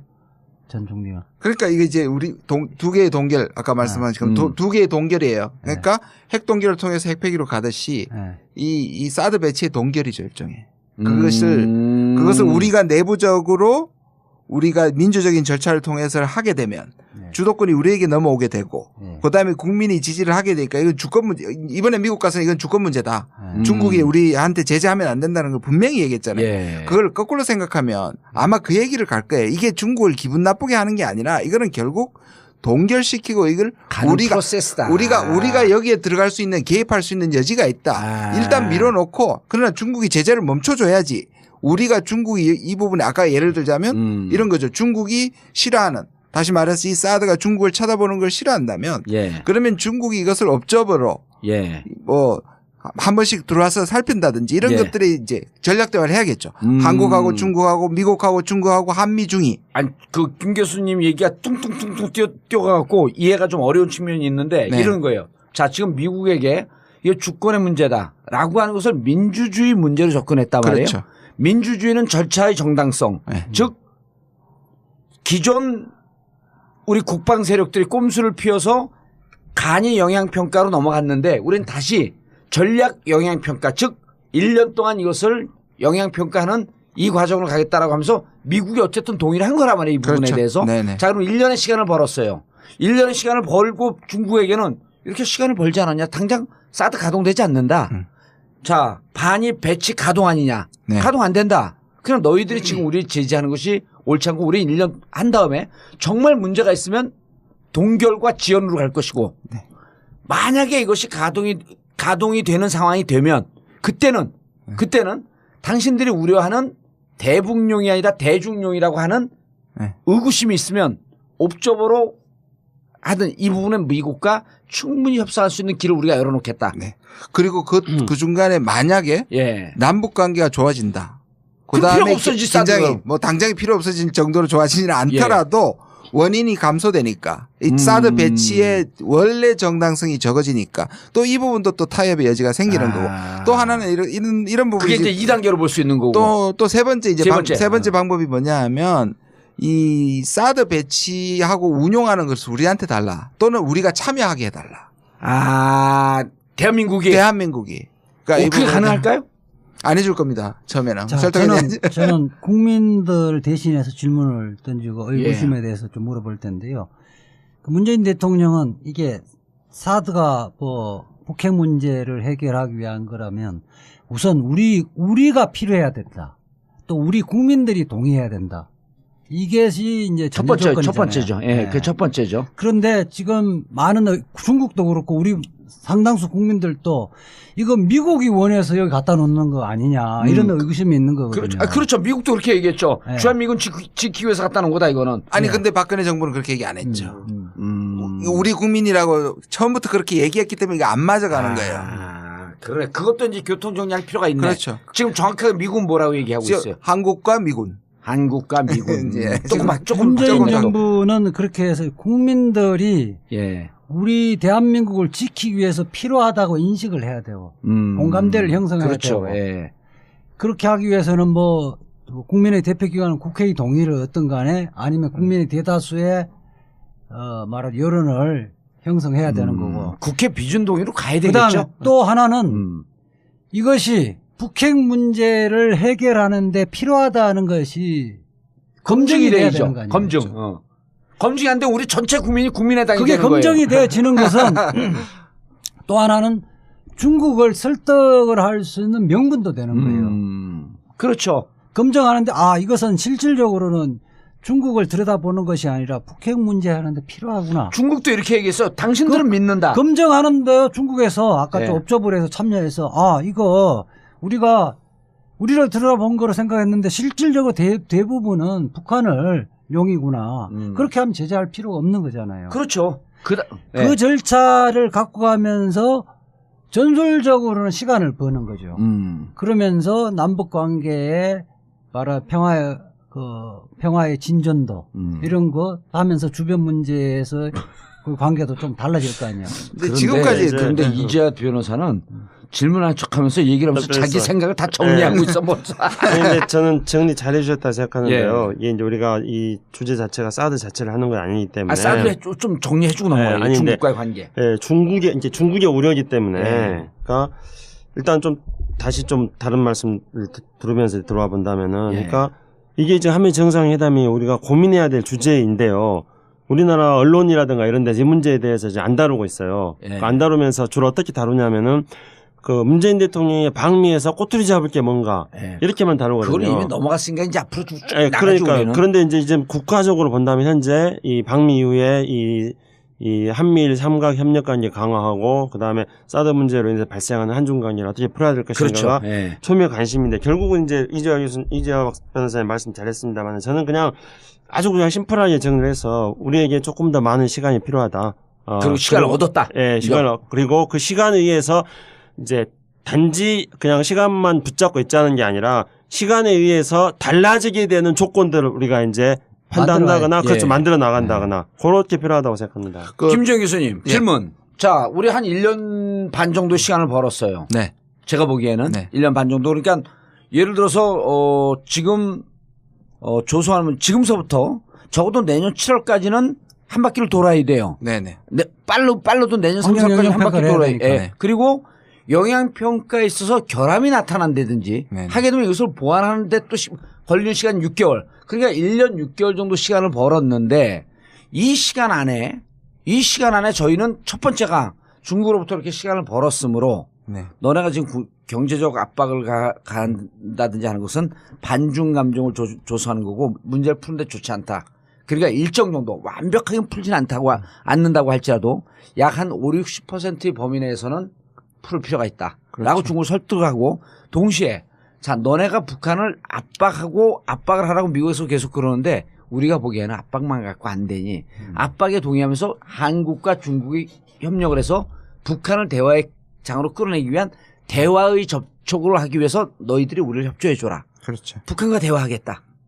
그러면서 대화로 끌어내면서 그 1년 6개월 동안 적어도 사드가 이렇게 결정적으로 필요 없겠네 하는 상황을 나는 충분히 만들 수 있을 거라고 보는 거예요. 그럼 그때 되면 1년 6개월 되면 사드가 있어야 되는 원래의 근거가 사라지면 미국 애들 입장에서도 저 사드 필요 없네. 저 고철 덩어리 됐네. 갖고 가지 뭐. 다 맞는데 마지막 말씀 잘못하셔서 너무 순진해요. 그렇게 되면 우리로서는 그런 논리로 가면 좋은데. 난 너무 순진해서 늘 배신당해요. 미국으로서는 미국이 가져온 게 뭡니까? 지금이 그래서 논리가 다시 계속 어긋나고 있다니까요. 이게 한국 사람들은 우리가 북핵 위협 때문에라고 얘기를 하지만 예. 실제로 미국의 전략 속에는 북핵 위협이 있지만 그건 사실 일부죠. 그죠? 일부고 미국이 아시아에 한미. 자기 돈으로 여기 갖다 놓고 왜 고철을 만듭니까? 그러니까 미국으로서는 이 조성을 할 수가 있으니까 이 부분에 대한 경계를 해야 되는데 그런 부분에서 그래서 제가 한중만 대화하면 안 된다는 거예요. 예. 한중, 한미, 한미중 이걸 다 한미중. 끌어내야 됩니다. 그러니까 본질적인 것은 미국의 대중국 압박 정책의 그렇죠. 그게 일환이지만은 핵심이네. 그러나 이제 그것도 미국이 내가 중국 압박하기 위해서 놓는다, 사드 예. 갖다 이렇게 말하지 않지 않습니까? 북한용이다 하는데 그랬을 때 저는 중국이 해야 될 것은 이제 보통 지금까지 사람들이 많이 이야기할 때 중국이 북한이 핵 개발 포기하도록 해라 뭐 이런 이야기 했지 않습니까? 근데 그 시진핑도 트럼프 대통령도 그렇게 하라고 이야기했는데 이제 안 되고 있는데 근데 저는 이 시점에서 중국이 가장 나서야 될 거는 이제 결국은 저는 북한의 ICBM 문제라고 생각합니다. 그러니까 북한의 ICBM의 개발 속도가 점점 더 가속화되고 있는데 북한은 그 ICBM을 완성시켜가지고 그걸 가지고 미국하고 협상하려고 하는 거고 미국의 입장에서는 그게 그 ICBM 그 완성 못하도록 하는 거고 그래 못하도록 하는 거고 예. 그 사이에서 중국이 어떤 역할을 해야 된다는 거예요. 근데 이제 여기서 중국은 그 제일 수 있지 않겠습니까? 그러니까 트럼프 네가 이렇게 나오면은 북한이 ICBM 개발하는 건 내가 그냥 방치해버려.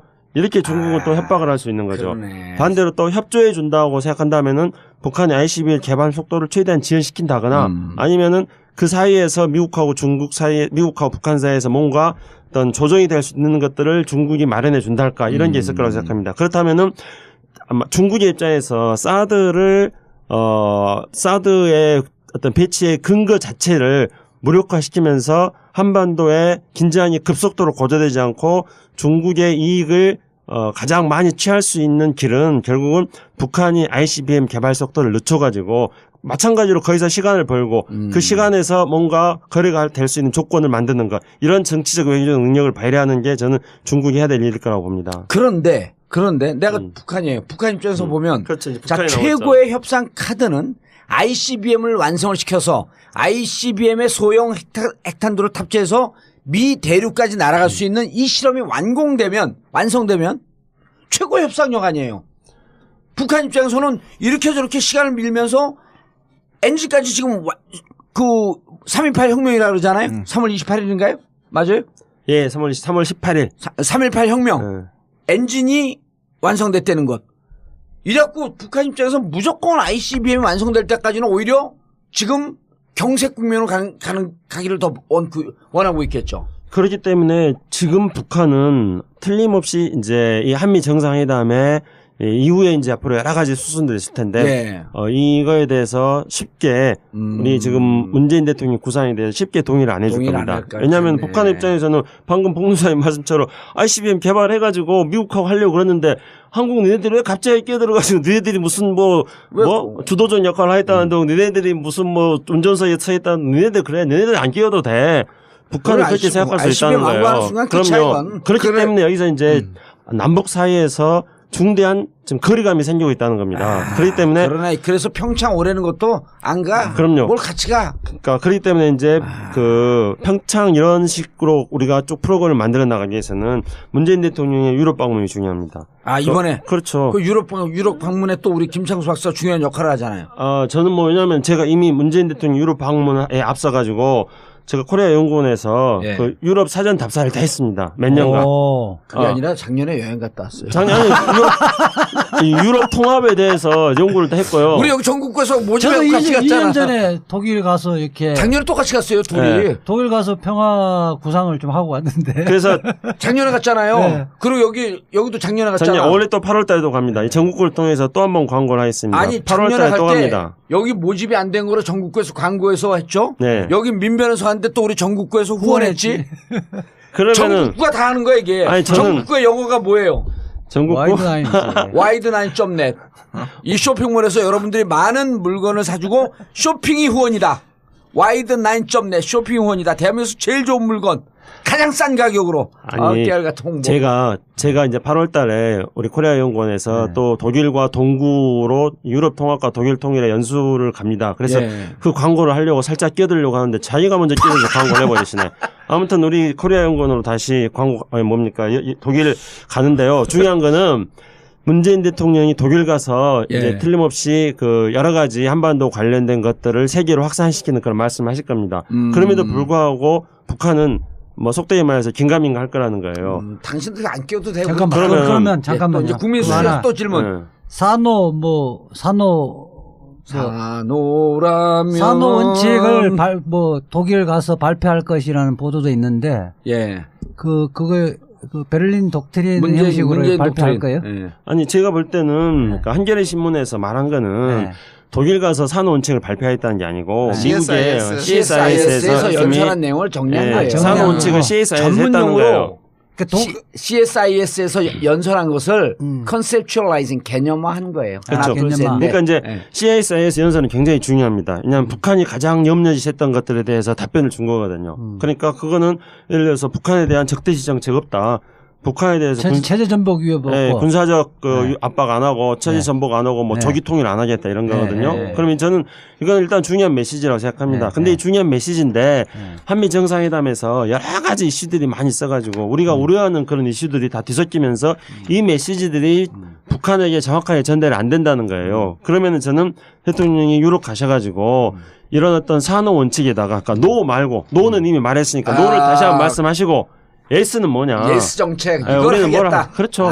그거를 저는 대통령께서 독일 가서 밝히시고 그래도 북한은 속되게 말해서 긴가민가 할 거기 때문에 저는 그 다음 단계로서는 북한과 직접 접촉을 해야 된다고 생각합니다. 예스 정책을 예상을 한번 해보세요. 예스 정책. 아니 그 우리가 전에 여기서 얘기했잖아요. 북이 지금 원하는 것은 자 핵무기 개발은 협상의 대상이 아니다. 그리고 미국과 평화협정을 체결하자라고 하는 게 종국적인 목표예요. 그렇죠. 그럴 때 그럼 한국이 뭐라고 한국 너네들 빠져라. 그럴 때 우리가 여기서 뭐라 하느냐면 그럼 우리가 주도적으로 할 수 있는 것은 북이 불안해하는 것이 가장 체제의 위협이기 때문에 남북이 불가침 협정을 먼저 체결해 주는 거예요. 남북이 불가침 협정 체결하는 게 산호 정책이 곧 그거예요. 우리가 여기서 얘기하니까 그걸 좀 풀어갖고 청와대에서 그럴싸하게 산호 정책을 만든 건데 근본은 뭐냐면 남과 북은 어떠한 상황에서도 군사적 침략을 하지 않는다라고 하는 불가침 협정을 맺자는 거예요. 그다음 단계로 평화협정 넘어가는 거죠. 북미가. 그런데 거기서 또 하나 너무 순진하시다가 또 한 번 더 말씀드리고 싶은데. 내 순진해서 맨날 뒤통수 맞아요. 여기에서 결국 저는 제가 이렇게 얘기할 줄 몰랐는데요. 결국 미국이 여기에 힘을 실어주지 않으면 결국 북미 문제거든요. 제가 그런 말을 합니다. 그럼요. 그래서 그러니까 한미가 공조를 하고 저는 입구론 출구론이 있는데 저는 한미 입구론 그다음에 남북 경유론, 북미 출구론입니다. 그 북미 출구론이 마지막 평화협정. 그러니까 북미가 나중에 추인해주지 않으면 이건 아무 소용이 없거든요. 그렇죠. 왜냐하면 북한이 무서워하는 건 미국이란 말이죠. 아무리 우리가 불가침을 해주더라도 또 그 부분에 미국이 추인을 해야 되기 때문에. 그 출구론, 입구론은. 그렇죠. 입구론은 한미 지금 입구 들어갔지 않습니까? 아 들어갔죠. 아까 뭐라 그랬습니까? 남북 경유론. 그다음에 남북 경유론은 불가침 협정. 그렇죠. 그걸 포함해서 남북이 일단 해야 되고요. 왜 해야 되냐면 여기서 저는 미국이 맥시멈 프레셔 앤 인게이지먼트인데 이게 선호가 있다고 말씀드렸지 않습니까? 그러면 맥시멈 프레셔는 상당히 여러 가지 정교한 전략들이 짜 있어요. 뭘 어떻게 하고 이번에 단둥에도 했지 않습니까? 세컨 보이콧, 그죠? 세컨더리 보이콧 다 있는데 인게이지먼트 하나도 없습니다, 미국에. 그 인게이지먼트는 우리가 아이디어를 내자. 그렇죠. 그러려면 이게 인게이지먼트가 통한다는 이제 미국과 우리의 긴장은 뭡니까? 맥시멈 프레셔를 약화시킬 인게이지먼트를 한국이 먼저 하면 안 된다는 거잖아요. 이게 의미가 있는 게 인게이지먼트가 원래 우리말로 하면 약혼이란 뜻 아니에요? 그렇죠. 약혼이란 뜻이에요. 우리는 남과 북이 이미 이혼해서 60년 동안 따로 떨어져 살았는데 바로 결혼을 하지 말고 재약혼의 과정을 거쳐서 그다음에 리메리지 상태로 가자. 리유니피케이션. 인게이지먼트가 그럼 우리말로는 약혼이라는 의미가 있네. 몰랐죠, 그런 거. 그래서 전문가가 아니니까. 베를린에서 또는 함부르크에서 이제 문재인 대통령이 그런 에이스 정책을 이제 발표한 다음에 제가 에이스 정책 뭐냐 물어봤잖아요. 아까 에이스 정책은 내가 했네. 네, 말씀하셨잖아요. 근데 거기에다가 이제 문재인 대통령이 그동안에 쭉 후보 때부터 말씀했던 여러 가지 내용들이 있습니다. 뭐 한반도 신경제 지도라든가 뭐 이런 것들이 많이 있으니까 이런 것들을 말씀하시고 그 다음에 김지훈 교수님 말씀하셨던 어떤 남북 경유론에서 저는 산호 정책과 네 가지 안 하겠다는 것과 뭘 하겠다는 것들을 이제 미국과 유럽에서 했으니까 그 다음에는 남북 경유론에서 저는 아주 디테일하게요 북한에게 워싱턴에서 한미 정상회담은 이러이러하게 진행됐다. 그리고 내가 이른바 그 네 가지 안 하겠다고 하는 거는 이러이러한 이유이다. 그리고 북한의 핵에 대해서 미국과 제재하겠다는 거는 이러이러한 방식이다. 그러니까 너희들은 이걸 해라. 그렇게 해야 된다는 거죠. 그렇게 구체적으로 만나서 설명을 하고 구체적인 제안을 해야 돼요. 수구 언론 제목 나왔네. 뭐요? 한미 정상회담 결과 보고하러 북한이다. 아니, 그러니까 북한에 보고하고 정치하냐? 아니, 정북 좌파다. 그거는 뭐 물어보고 뭐 결정을 내린다. 그런 식으로 이제 프레임을 만들어서 뭐 이런 거 아니에요. 공개했다는데요. 지금 김창수 박사의 주장은 뭐냐면 자, 남과 북이 불신이 깊으니 네. 이 불신의 일말이라도 걷어내기 위해서 상호 투명하게 우리가 진행되고 있는 내용을 서로 정보 교류하면서 협조하자. 신뢰 회복을 신뢰 회복의 1단계죠, 그게. 그렇죠. 네. 그러니까 이제 지금 현재 트럼프 대통령하고 우리가 여러 가지로 뭐 압박도 하고 관여도 하고 그러는데 네. 결국은 북한이 어떻게 하든지 간에 우리의 압박과 관여에 반응을 하지 않으면은 이건 도루묵이잖아요. 의미가 없잖아요. 그렇죠. 옛날로 다 되돌아가는 거잖아요. 네. 그러면은 북한이 반응하게 만들려면은 지금 이렇게 하고 있는 것들의 의미가 뭐다는 것을 북한한테 설명을 해줘야 돼요. 예전에도 이제 김대중 대통령이 2000년도인가 베를린에 가가지고 그 베를린 선언을 하거든요. 그게 남북 정상회담의 기초가 남북정상회담으로 됐었죠. 쭉 이어지는데 그때 이제 북한에서 굉장히 김대중 대통령이 도대체 뭔 생각으로 왜 뭐 남북 관계 얘기하면서 막 외국인 나가서 떠드냐 이런 식으로 굉장히 막 어떻게 보면은 좀 비판하기도 하고 어떻게 보면은 궁금해하기도 합니다. 아, 세계의 사람들에게 우리의 메시지를 전하는 거네, 그게. 네. 그렇기 때문에 이제 그 이번에 흉내낸 게 드레스덴 선언 아닙니까? 그렇죠. 이상하게 네. 했었죠. 근데 드레스덴 선언도 마찬가지였어요. 드레스덴 선언의 내용도 약간 좀 문제는 있었지만은 그래도 드레스덴 괜찮았어요. 선언하고 나서 북한하고 만나가지고 야 내가 드레스덴 선언을 드레스덴 가서 한 이유는 이러이러한 이유 때문이다. 근데 이걸 할 테니까 너는 이걸 해라 이렇게 말해야 이렇게 되는데 얘기해야 그걸 되는데. 안 했던 거예요. 박근혜 대통령 안 했잖아요. 그런 거를. 지금 한미 정상회담의 내용과 우리의 구상을 북한과 솔직하게 터놓을 수 있는 대화의 채널이 필요할 그렇죠. 때네. 그래서 북한을 어떤 반응하게 만들어야 된다는 예. 거죠. 저는 그 남북 경유론이 3번의 기회가 있다고 생각합니다. 예. 앞으로 3번의 기회가. 예. 아까 환경 영향 평가 우리가 1년 정도의 시간을 벌었지 않습니까? 그렇죠. 예. 그러면 이 경유론은 8.15 처음에. 그다음 올해 14. 8.15. 그다음 14. 예. 그다음에 6.15입니다. 내년. 이게 딱 1년 좀 남았습니다. 지금부터. 아니 근데 그 단계에서 올해 12월 28일은 일단 그 몇 가지 경유가 있죠. 11월 14일에 한번 또 경유해야 되고 12월 28일 경유하면서 CCR을 완성시켜야 되거든요. 예? 그렇긴 한데 이제 남북 문제에서 우리가 뭘 던질 수 CCR이 있는 뭔지 알아요? 모르겠는데. CCR 있잖아. Oh, Suzy Q. Have you ever seen the rain? 반전 노래. 무지개를 본 적이 있습니까? 이거 뭐지? 갑자기. 그룹 CCR 몰라요? 옛날 미국 그룹 그 보컬 그룹 반전 노래를 부르던 60년대. 근데 CCR이 뭐냐면 이번에 가서 CCR을 홍보하고 왔잖아요. 문재인 대통령이. Citizen Candle Revolution. 시민 촛불 혁명. 오. 좀 뜬금없긴 하다. 예.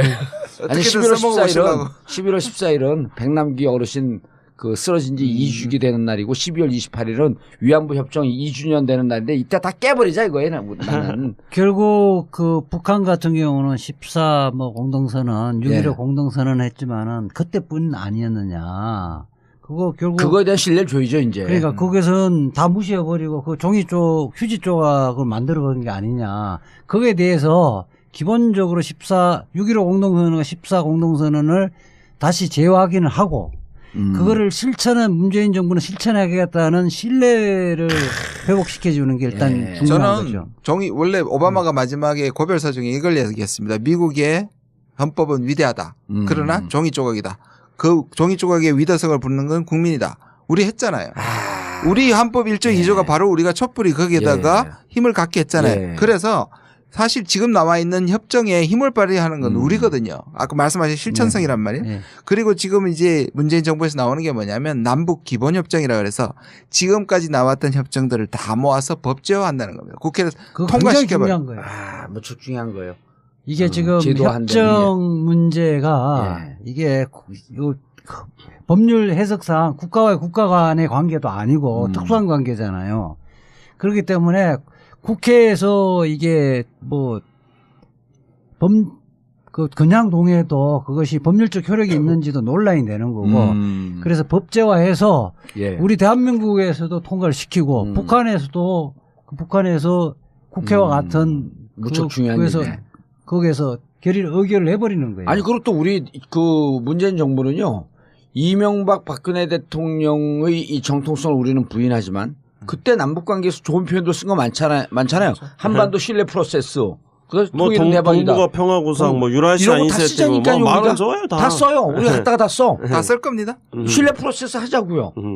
그리고 이번에 저기 독일 가갖고 선언할 내용 미리 좀 얘기 좀 해줘요. 지금 쓰고 있잖아요, 김창수 오늘 박사가. 이야기하는 그 6.15 공동선언, 7.4 공동성명부터 시작해서 노태우 대통령 내 이야기 남북 기본 합의서. 기본 합의서. 굉장히 사실 기본 합의서 내용 굉장히 좋아요. 네. 그다음 6.15 공동선언, 14 공동선언에서 중복된 걸 빼고 그걸 다 법제화해서 우리 법률적인 효력을 남과 북이 동시에 갖도록 하고 그것이 이제 종이가 아니라 규범력을 갖게끔 만들어주는 거죠. 지금 그 팀에 들어가고 싶다는 거야. 눈빛을 보라고 눈빛을.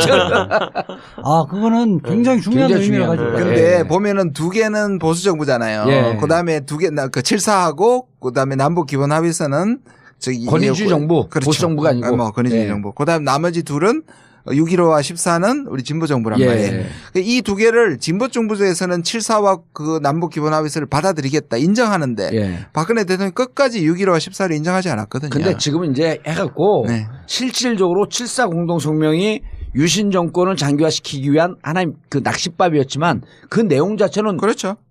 얼마나 좋은 내용들이에요. 남북 기본 합의서도 그래서 그것을 다 받아서 이제는 통일과 한반도의 통일과 안보의 문제에 있어서는 보수와 진보가 따로 없다라고 하는 것을 이번 정권에서 선언해야 되는 거예요. 그렇죠. 그럼 보수 정권이 보수주의자들이 더 이상 진보는 안보의 불안한 세력들 이 부분에 대해서 비판을 못 해요. 그렇죠. 그래서 이걸 남북 기본 협정으로 이제 통과하겠다는 겁니다.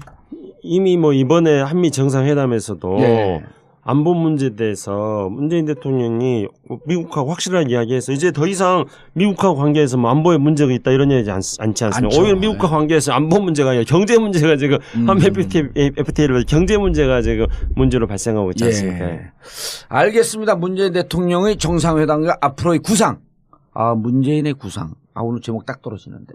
근데 우리가 얘기하면서 우리는 진짜 아무런 그 관여도 없는 찍기다시들인데 청와대가 이 얘기를 듣고 막 정책을 세워서 우리 말대로 간다는 걸 생각하니까 기분은 조금 좋죠.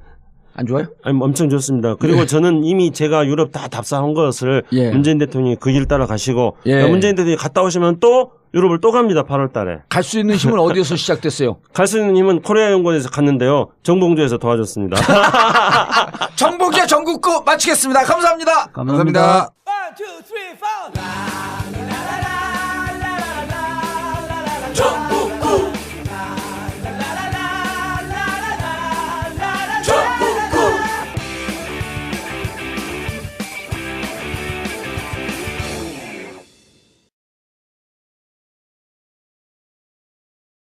광고가 나간 것 같은데 많이들 해. 나이 드신 그 우리 어머니하고 형 누나 제가 보내드리려고 이거 크루즈 가라 그랬더니 이렇게 얘기를 해요. 크루즈 얼마나 큰 배인지 모르고 야 그 갑갑하게 배 안에 앉아있냐고. 이게 크루즈 여행은 배 안에서 먹는 모든 게 다 무료예요. 그 엄청 어르신들 그래서 좋아하는 여행. 그렇죠. 단체로 가면 재밌죠. 그리고 이번에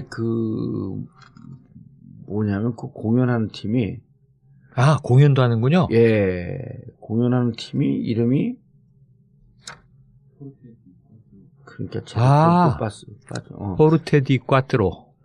이번에 공연하는 팀이 JTBC 팬텀 싱어에서 우승한 팀. 오, 완전 좋아요. 포르테 디 꽈트로.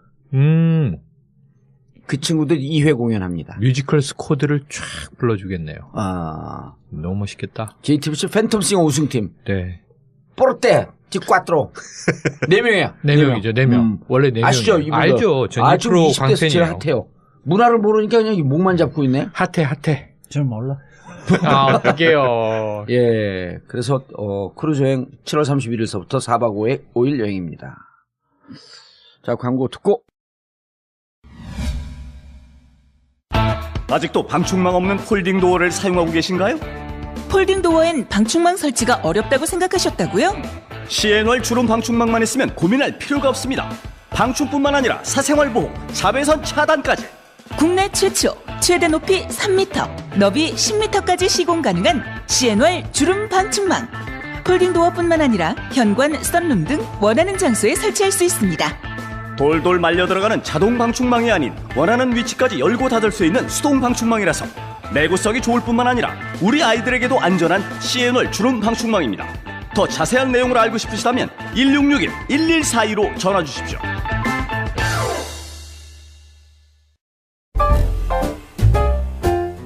결혼. 아직도 인생에 딱 한 번이라면서 쓸데없이 사치스러운 결혼을 준비하시나요? 결혼식, 거품을 걷어버리세요. 청담동 벙커에서 이루어지는 반값 하우스 웨딩. 아름답고 우아한 추억과 품격은 유지하면서 만족감은 2배로 올렸습니다. 최고급 수준의 결혼에 반값 결혼식. 이미 벙커에서 결혼식을 한 커플들과 가족, 주위 친구, 친지들의 만족감이 최고 수준입니다. 세련된 청담동의 실속만점 결혼식. 새 인생을 폼나게 시작할 것을 추천합니다. 벙커 하우스 웨딩. 문의 02542-7764 02542-7764 책임지겠습니다.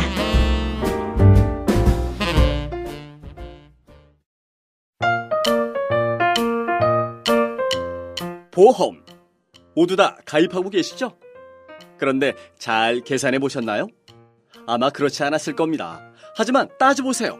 조금만 따져보면 훨씬 큰 도움이 됩니다. 정봉주의 전국구가 신뢰하는 마이보험 체크. 이미 가입한 보험이나 신규 보험도 가장 좋은 조건을 체크해서 찾아드립니다. 인터넷에서 마이보험 체크를 검색하세요. 전화 문의는 1800-7917 1800-7917 마이보험 체크. 간단하지만 재테크의 첫걸음입니다.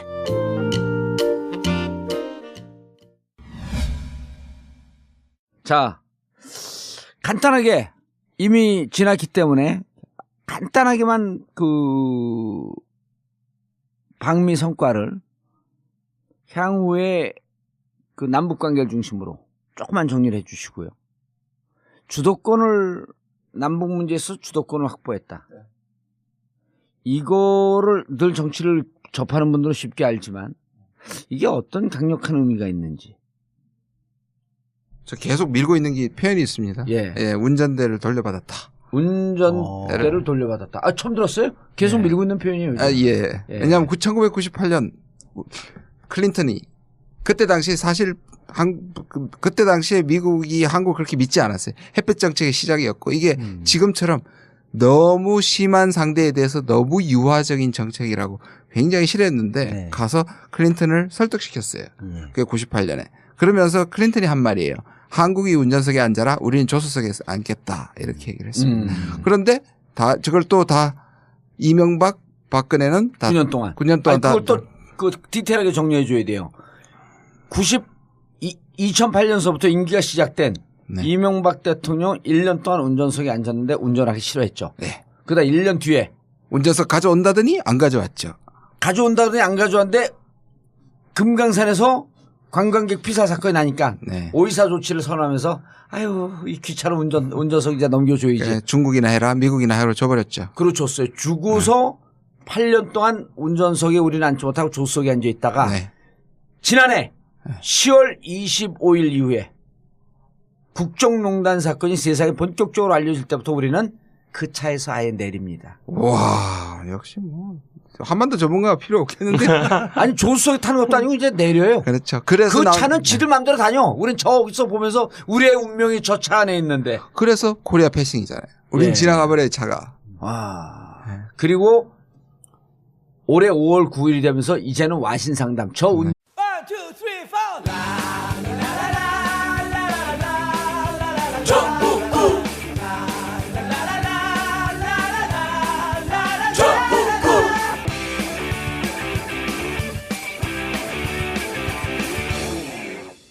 단 하나의 하나의 정통 정치 팟캐스트 정봉주의 전국구 시작하겠습니다. 자, 최강욱 변호사는 휴가를 떠났고요. 자, 오늘 땜빵. 예, 안녕하세요. 이재화 변호사입니다. 예, 어제 업데이트된 그 국민의당 탈탈 털기. 아주 작두를 타셨어요. 그냥 날라다니더만. 예? 참, 용어도 잘하고 더듬지도 않더라고. 아, 그랬어요? 너무 잘했어요. 반응이 폭발적이야. 왜냐면 국민의당을 언론에 하도 많이 나왔는데 그걸 해석을 해줘야 되거든. 예. 자, 그럼 오늘 함께 하실 분. 한반도 주변 문제 전문가에서, 이제 정부에 깊숙이 쑥 들어갔는데, 저희 전국 때문에 강력한 피해를 보신 분. 최승합리당 김창수. 원래 박사님. 정부에 깊숙이 들어가신 분은 예. 김준현 교수님이시고, 예. 저는 그냥 인사하세요. 김창수입니다. 예. 저는 많은 사람들이 될 거라고 생각하지만 아직도 안 되고 있는 그것을 조선말로 될 뻔택이라고 합니다. 뭐요? 될 뻔. 될 뻔하다가 만다. 그런 말이 있어요. 될 될 뻔택. 예. 자, 그리고 지금 국정기획자문위원회, 통일인가 외교 분야죠? 외교안보분과입니다. 외교안보 분과장. 국가장 아닙니다.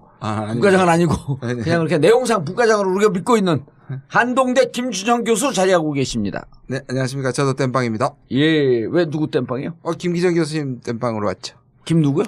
저기 팟캐스트 땜빵이 아니고요. 네. 좀 수준이 높은 땜빵입니다. 국정기획자문위원회를 공석이. 땜빵으로 들어갔다는 겁니다. 그런 그래? 땜빵이면 나도 하고 싶네.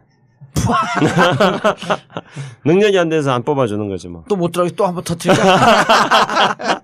김창수 교수 박사 땄어요, 안 땄어요? 사람들이 그래도 다 박사라고 해주고요. 예. 제가 왜냐면 우리가 계속 박사라 그랬으니까. 제가 팟캐스트에서 이미 다 여러 차례 사전에 말했습니다. 예. 증거 제시할 수 있습니다. 저는 박사 학위가 없습니다. 그런데 저를 박사라고 자꾸 학력 위조를 강요하고 있는 사람은 정봉주 봉도사입니다. 이렇게 이미 여러 번 말했기 때문에 또 하세요. 그러면 김창수 박사님. 편집 시키세요. 예. 자, 그 방송 본격적으로 들어가기 전에 저희가 전국구 홈페이지 wide WID9.net 전국구 홈페이지가 새롭게 개편했는데요. 하면서 와이드몰 쇼핑몰을 오픈했는데 이쪽 인터넷 쪽에서는 최강의 실력자들 8명이 모여서 우와. 전에 다른 곳에서 하고 있던 거를 좋은 물건들을 그대로 가져와서 은하계가 아니라 우주에서 가장 싼 가격으로 팔고 있습니다. 근데 이게 일일 결제 100건 가는데 6개월 이상 걸린대요. 네. 근데 일주일 오픈하자마자 일일 결제가 50건이 넘어가. 주문이. 결제하는 거. 결제가. 예. 그렇죠. 구매가. 그러니까 이분들이 흥분을 했는데 이번에 회원 가입하시는 분들 회원 가입하면 잘 아실 겁니다. 파인프라. 그냥 파인프라 치약 여행용 키트를 무료로 드리고요. 그리고 회원 가입하면 왜 좋으냐면 파인프라를 제가 받았고 치약을 지금 한 일주일 써봤는데 이거 정말 좋더라고요. 비싼데 좋아요. 어디가 좋은 거예요? 잇몸에 좋다 그러는데 저도 술 먹고 막 그냥 자고 그런 경우가 있었고 잇몸이 좀 안 좋았는데 며칠 써봤는데 금방 좋더라고. 그리고 이 파인프라 하면 팟캐스트 듣는 사람들은 다 알아. 얼마나 좋은 치약인지. 느낌이 있네요. 이게 키스를 부르는 치약 같아요. 그래요? 네. 느낌이. 그거 성추행 아니야? 그런가요?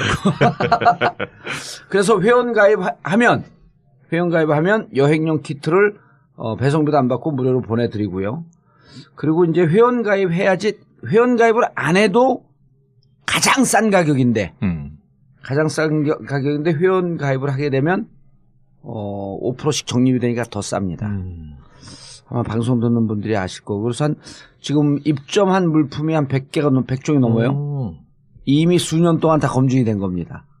우리 검증위원회에서 철저하게 검증을 그래서 와이드몰 좀 많이 이용해 주시고요. 회원 가입하게 되면 정말 대한민국 지구상에서 제일 싼 가격으로 살 수 있는 다양한 물건이 있습니다. 그럼 와이드9.net에 들어가면 이 와이드 몰이 링크돼 있어요. 있죠? 바로 거기 와이드 우측에 와이드몰 딱 있어요. 메뉴 중에 하나. 제가 온라인 쇼핑몰 중독이어서 예. 계속 이거 뭔가를 밤에 잠이 안 오면 검색하다가 막 사거든요. 아, 그럼 글을 좀 올려주세요. 보고. 예, 여기를 제가 꼭 보고 품평을 올리겠습니다. 아, 그래서 우리도 저도 뭐 하면 제가 선물을 많이 드리잖아요.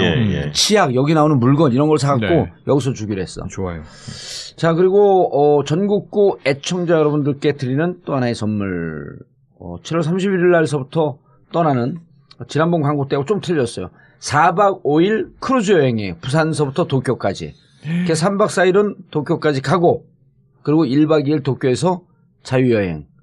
원래 이게 판매되는 가격이 159만 원인데 전국구 애청자, 전국구를 통해서 와이드9.net을 통해서 신청하게 되면 119만 원, 자그마치 40만 원을 싸게 여행을 갈 수 있습니다. 그리고 119만 원인데 나는 자유여행하기 힘들다 하시는 분들은 가이드도 함께하는 여행, 이건 129만 원짜리인데요. 자세한 내용은 와이드9.net 지금 신청하신 분들이 한 20명 가까이 됩니다. 지난번 초청이 진전됐을 경우에는 그것이 우리 사회의 수구 세력이 그동안에 쌓아놨던 자기 기반이 무너지는 거라고 생각하기 때문에 그래서 우리가 적극적으로 할 수 있는 여지가 있음에도 불구하고 안 했던 것이죠.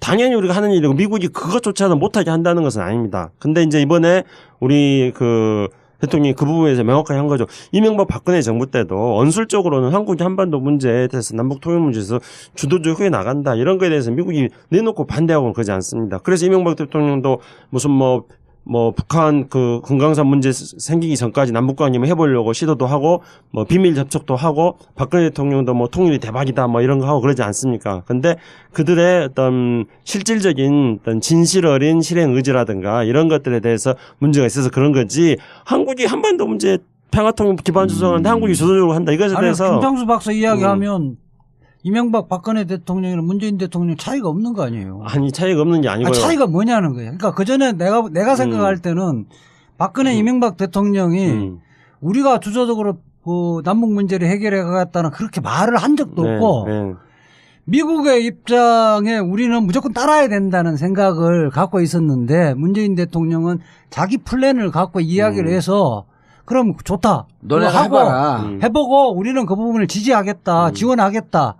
이런 부분을 처음으로 공식화한 거 아니냐는 거죠.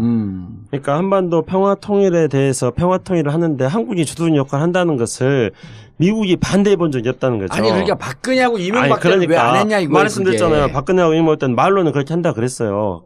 말로는 그렇기 때문에 박근혜 대통령도 무슨 통일 대박을 이야기하고 미국 의회에 가가지고 대통령이 처음 가서 방문했을 때도 한반도 말로는 그렇게 하면서 실행은 안 했다. 실행을 안 하고 또 실행을 안 하는 이유는 바로 남북관계가 진전될 경우에 수구적 기득권이 허물어지기 때문에 그걸 안 한다는 거죠. MB는 확실히 버렸습니다. MB 혹시 잘 이런 걸 정확하게 좀 팩트 체크를 해줘야 돼요. MB가 무슨 말을 했냐면 이제 더 이상 북한은 대북 정책은 특수한 정책이 아니라 일반 외교 정책과 똑같이 한다는 거예요. 그렇게 얘기를 했습니다. 그게 뭐냐 하면 북한은 그냥 국제 룰을 가지고 하겠다는 거는 이건 북한 문제를 분리해서 다루지 않겠다는 거고 그다음에 철저한 친미 정책을 했고 그다음에 완전히 미국과 일치해서 오죽하면 미국의 개라고 얘기를 했으니까 애완용견이라고 얘기를 했으니까 한국이 그렇죠. 그러니까 MB는 확실히 내가 줘버린 겁니다. 그렇죠? 주도권 잡을 생각이 없었어요. 근데 주도적으로 이 문제 해결할 의지도 없었고. 근데 박근혜는 그걸 가져오겠다 했습니다. 통일 얘기도 했고 MB 때 그걸 가져오고 신뢰를 하게 되면 그래서 처음에 참 이거 돌아보면 너무나 우스운데요. 처음에 박근혜가 갔을 때 미국에 계속 견제를 했습니다. 너 그 이명박하고는 다르게 우리를 또 앞서서 만약에 마치 또 북한까지 갔다 왔지 않습니까? 그래가지고 처음에 미국의 오해가 굉장히 컸습니다. 지금의 문재인처럼 되게 역설적인 얘기인데도 2002년도에 북한을 갔다 왔잖아요. 예. 그것도 갔다 왔고 그래서 처음에 대통령이 처음에 이제 60주년 공동성명을 동맹 60주년을 만들어낼 때 5월 달인가요? 그때 갔을 때 첫 번째 와싱턴에서 지금처럼 정상회담을 했을 때 그 워싱턴 포스트입니까? 먼저 아니면 그때 TV 인터뷰인가요? 워싱턴 포스트 같아요. 워싱턴 타임스 같아요. 거기 나가서 말한 게 뭐냐면 거기 계속 확인을 합니다. 한국이 주도권을 가져가서 앞설 것이냐. 그런 점에서 이 세 사람은 확실히 표가 나는 거죠. 지금 문재인은 그런 면에서 이 두 사람과는 달리 진짜 가져오겠다는 겁니다. 근데 미국의 속내는 저는 그 부분을 우리 김창수 원장께서 얘기한 것 같은데 뭐냐면 아까 얘기한 부분입니다. 지금 북핵 문제 말고 평화통일 뭔 얘기잖아요. 그다음에 인도적 지원 좀 그거는 좀 다른 얘기잖아요. 그런 부분에 대한 앞에 전제가 붙어 있습니다. 한국의 주도권을 인정하겠다. 근데 이게 나중에 이제 문제가 좀 생길 수 있는 소지가 있다고 보여집니다. 그러니까 앞에서 북핵 문제에 대해서 압박하고 막 제재하고 이런 거 연락 이야기해 놓고 맞습니다. 그 다음에 이제 평화통일 여건 조성에 대해서 한국의 주도권 이렇게 이야기하고 있는 거기 때문에 미국은 평화통일 주도권이라는 건 한 번도 부정한 적이 없다 이런 거예요. 물론 이명박 박근혜 정부와 문재인 정부가 그 점에 차별성이 있고 미국이 그렇다 하더라도 우리가 그거를 명확하게 명시하고 한국이 주도적으로 하겠다는 의지를 또 밝힌 점에서는 차이점이 있는데요. 그렇다면 이제 여기서 본질적인 거는 미국하고의 우려가 되는 것에 대해서 북한에 대해서 압박을 하는 상태에서 어떻게 대화를 할 것인가 하는 그렇죠. 문제잖아요. 예, 그 문제죠. 평화통일 기반 조성으로 두 개가 동시바퀴로 갈 수 없는 게 그렇죠. 없는 거죠. 그래서 아까 뭐 선 압박 후 관여 뭐 미국 정책이 그렇다고 했는데 거기서 이제 우리가 주목해서 봐야 될 게 이번에 이제 트럼프 대통령이 항상 말했던 게 적절한 조건에서 대화를 하겠다 이렇게 말했거든요. 예. 근데 그때 트럼프 대통령이 그동안에 말했던 적절한 조건이라는 거는 under right condition이었어요. 근데 이제 이번에는 under right circumstance라고 해요. circumstance. 예. 그런데 환경. 여기서 이제 문제는 이거를 전부 우리 언론에서도 번역을 그 라이트를 올바른이라고 말하고 있습니다. 그러니까 올바른 여건에서 예. 대화를 한다 이렇게 돼 있어요. 근데 지금 올바른이라는 게 아니라 이거는 그 동안에는 이 라이트를 적절한이라고 우리가 계속 번역해 왔거든요. 그러니까 예. 라이트라는 거는 그 올바른이라고 말하면은 굉장히 도덕적이고 규범적인 의미를 막 부여해가지고 가치관을 부여하는 거죠. 예. 근데 이제 적절한이라고 말한다면은 굉장히 실용적인 조건을 우리가 만들어내는 겁니다. 그래서 이거는 라이트 서커스텀스는 적절한 여건이라고 해석을 해야 됩니다. 그러면 이제 북한에 대해서 압박을 하더라도 압박은 지금 한미가 합의한 거니까 압박을 하더라도 대화를 할 수 있는 적절한 여건이 뭐냐? 이 적절한 여건을 찾아내야 된다는 거죠. 근데 그동안에 이제 문재인 대통령의 말 속에서는 뭐 꼭 그런 적절한 여건이라는 단어를 사용하진 않았지만은 북한이 핵과 미사일 실험을 중지하면은 뭐 이런 중단하면 결정해놓고 거기서 네가 한번 해봐. 라는 부분이 좀 들어있어요. 예. 몇 가지 부분이 있는데 첫 번째는 미국은 제재와 압박을 다 하고 나서 나중에 대화하는 거잖아요. maximum pressure 그런데 and secondly 그다음 engagement. 근데 우리는 그리고 제재를 굉장히 강조했단 말이에요. 예. 그 제재 국면에서 우리가 섣불리 대화를 하게 되면 미국의 전체 구도가 깨지게 되거든요. 만약 우리가 그렇게 됐을 때 물론 아까 공조하고 협조하면 되지만 만약에 그거를 우리가 조금이라도 앞서가면 너 여기까지 라는 담을 벗어나려고 하면 그렇죠. 야, 담 쳐놨잖아. 네. 담 안에서 놀라고 네. 애들이 네. 이런 게 미국이 할 수 있다. 네. 그럼 우리가 내가 왜 애들이냐. 네. 우리는 한반도의 주도권을 갖고 있다. 이 담을 넘어가야 되겠다. 라고 할 때는 미국을 완전히 설득할 만한 카드를 주면서 나가야 되는 거예요. 네. 근데 지금 바운드리에 쳐 있다. 네. 그리고 또 하나는 바로 제가 제일 찝찝하게 생각하는 바로 한미일 군사협력입니다. 한미 정상회담을 하면서 왜 일본을 집어넣었을까? 저는 이게 트럼프의 생각보다는 상당히 군부의 생각이 들어갔다고 생각을 합니다. 우리가 자주 이 얘기를 했듯이 미국은 자기들의 위상이 약해지는 아시아에서 일본과 한국을 붙어서 그 누구를 노리느냐. 북한이기도 하겠지만 겉으로 나온 건 북한에 대한 공조입니다. 북핵 문제에 대한. 네. 그러나 아베가 지금 하고 있는 이런 재무장 같은 건 보면 결국 대중봉쇄다.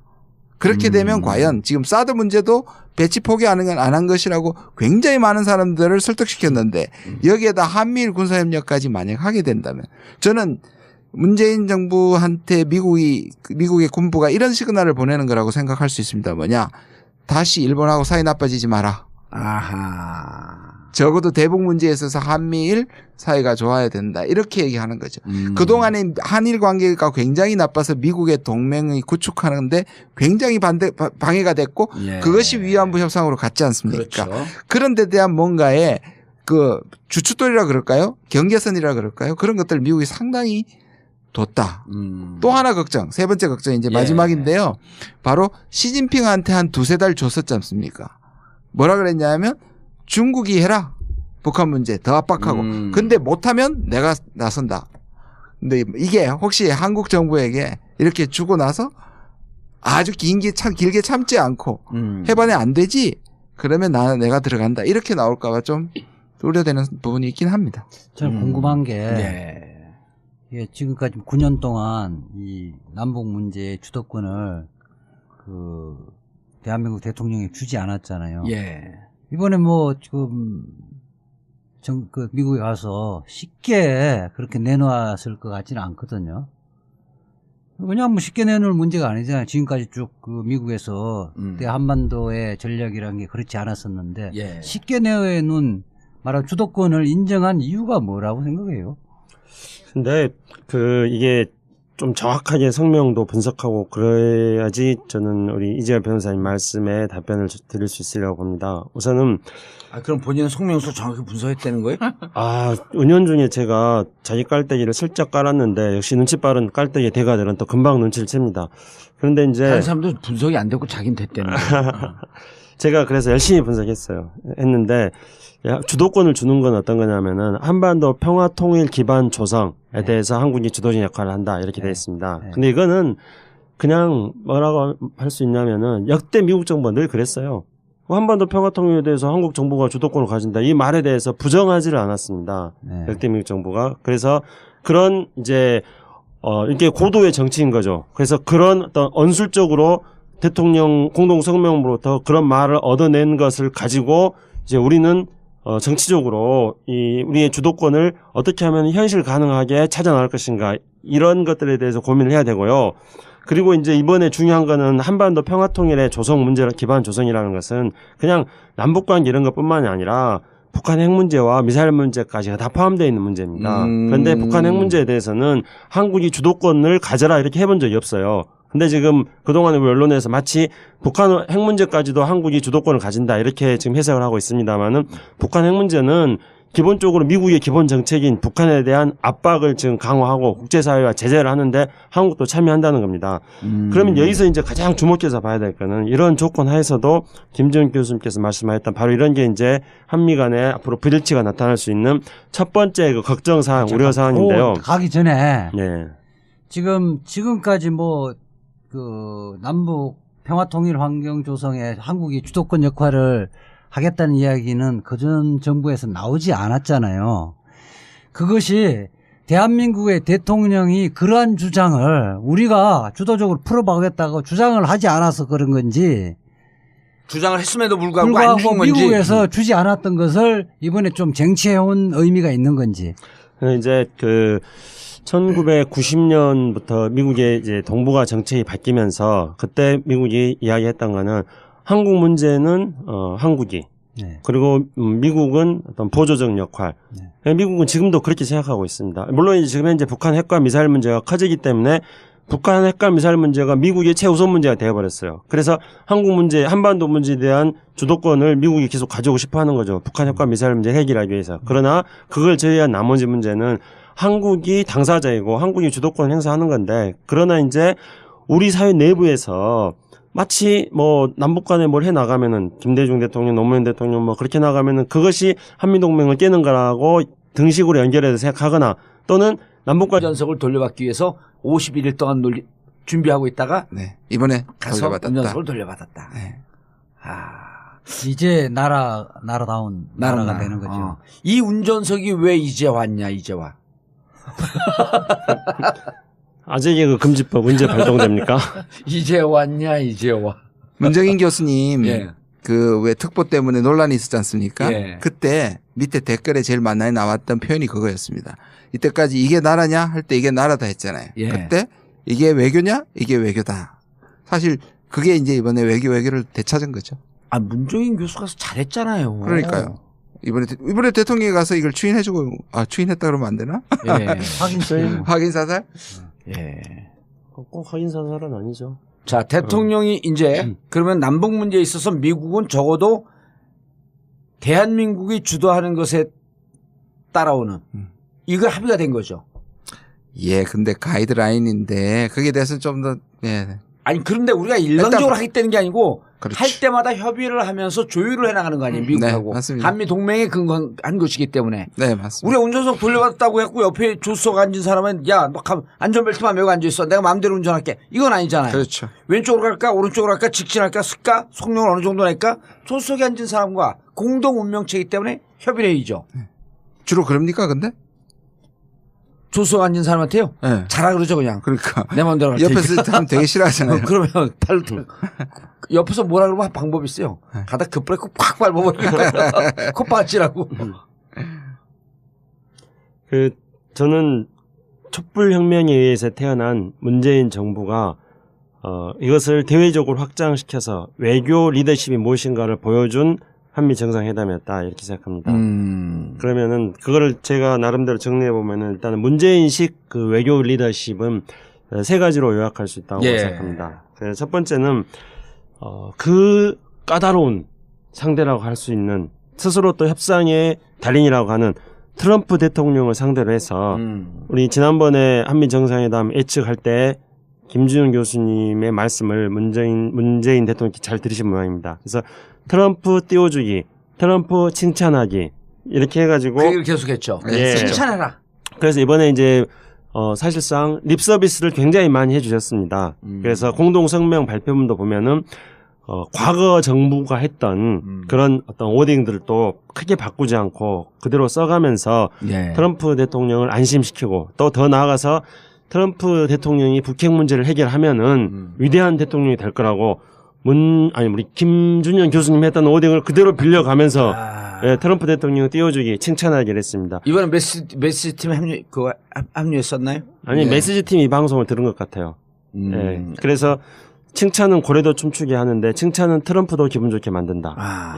그래서 이제 문재인식 그 트럼프를 상대로 한 어떤 칭찬 외교. 그게 이제 문재인 리더십, 외교 리더십 하나가 이번에 드러났고요. 두 번째로는 칭찬 외교. 두 번째로는 이제 외곽에서부터 내부로 또 우리 이 봉도사님 표현대로 하신다면은 한반도 주변 문제에서부터 한반도 핵심 문제로 접근해오는. 그래서 미국을 가가지고 한반도 주변 정세를 미국 대통령과 쭉 이야기해서 포석을 깔고 그 다음에 한반도 핵심 문제로 접근하겠다. 그건 결국은 북핵 문제하고 남북 대화인데 바로 트럼프 대통령하고의 대화를 통해서 주변국 외교를 바탕으로 해서 북한과의 어떤 상대를 할 때 우리가 운전석이 않겠다, 주도하겠다 이런 한반도 핵심 문제에 대한 비전으로 접근했다. 주변에서 핵심으로 이게 이제 두 번째라고 할 수 있겠습니다. 세 번째로는 이것을 이제 세계로 확산시키고 실천하기 위한 프로그램을 지금 만들고 있다. 그래서 이제 세계로 확산시킨다는 거는 이 이후에 이제 지금 우리 대통령께서 이제 유럽의 G20도 가실 거고 또 9월 달에 유엔 총회도 가실 거고 이렇게 해서 이제 다자 무대로 한반도 문제와 그다음에 한미 정상회담의 성과를 가지고 다자 무대로 우리의 어떤 정책들을 확산시켜 나가고 그렇게 함으로써 남북 관계라든가 한반도의 안정을 가져올 수 있는 실천적인 어떤 프로젝트를 가동시키겠다. 다자 무대로 이제 확산된다. 그런 것들이 이번 한미 정상회담을 통해서 우리가 문재인의 이른바 그 촛불혁명으로 탄생한 문재인 정부가 과거와 다른 새로운 외교 리더십을 그런 차원에서 보여줬다고 생각합니다. 자, 그러면 우려되는 바가 있잖아요. 이러이러한 지뢰가 있겠다. 그렇죠? 이 지뢰밭을 잘 피해간다. 그런데 제가 전에 그 방송하다가 그 농담으로 막 그 DMZ 여행하면서 목함 지뢰 얘기 실수한 게 있는데 편집하라고 그러고 편집을 안 하고 그냥 나갔어요. 그게. 이런. 그래서 방송을 들은 분들께 저희가 원래 그 재밌게 하려고 농담도 하고 그러다가 그걸 다 편집을 해서 보내는데 편집 실수로 그냥 나갔어요. 그건 다 이제 저의 불찰입니다. 방송 들으신 분들 댓글 엄청 달았대요. 이게 지금 정신줄 나간 얘기 아니냐. 이 방송을 비로소 이제서야 사과를 드립니다. 정말 큰 실수를 했는데 그래도 또 그거를 애정 섞인 거로 이렇게 문자를 보내주시고 그러더라고. 그런 실수 하지 않겠습니다. 그런 실수하면 이제 앞으로 방송을 하야 하겠습니다. 뭐 몇 가지 이제 우려점이 있는데요. 그래서 제가 이걸 보면서 두 가지 생각이 났어요. 이 차는 가져왔는데 운전하는 차는 운전을 우리가 하는데 이 운전하는 게 트랙 안에 우리 범퍼카 이렇게 놀이동산 가면 범퍼카가 있지 않습니까? 요 트랙을 딱 바운더리 설정해 주고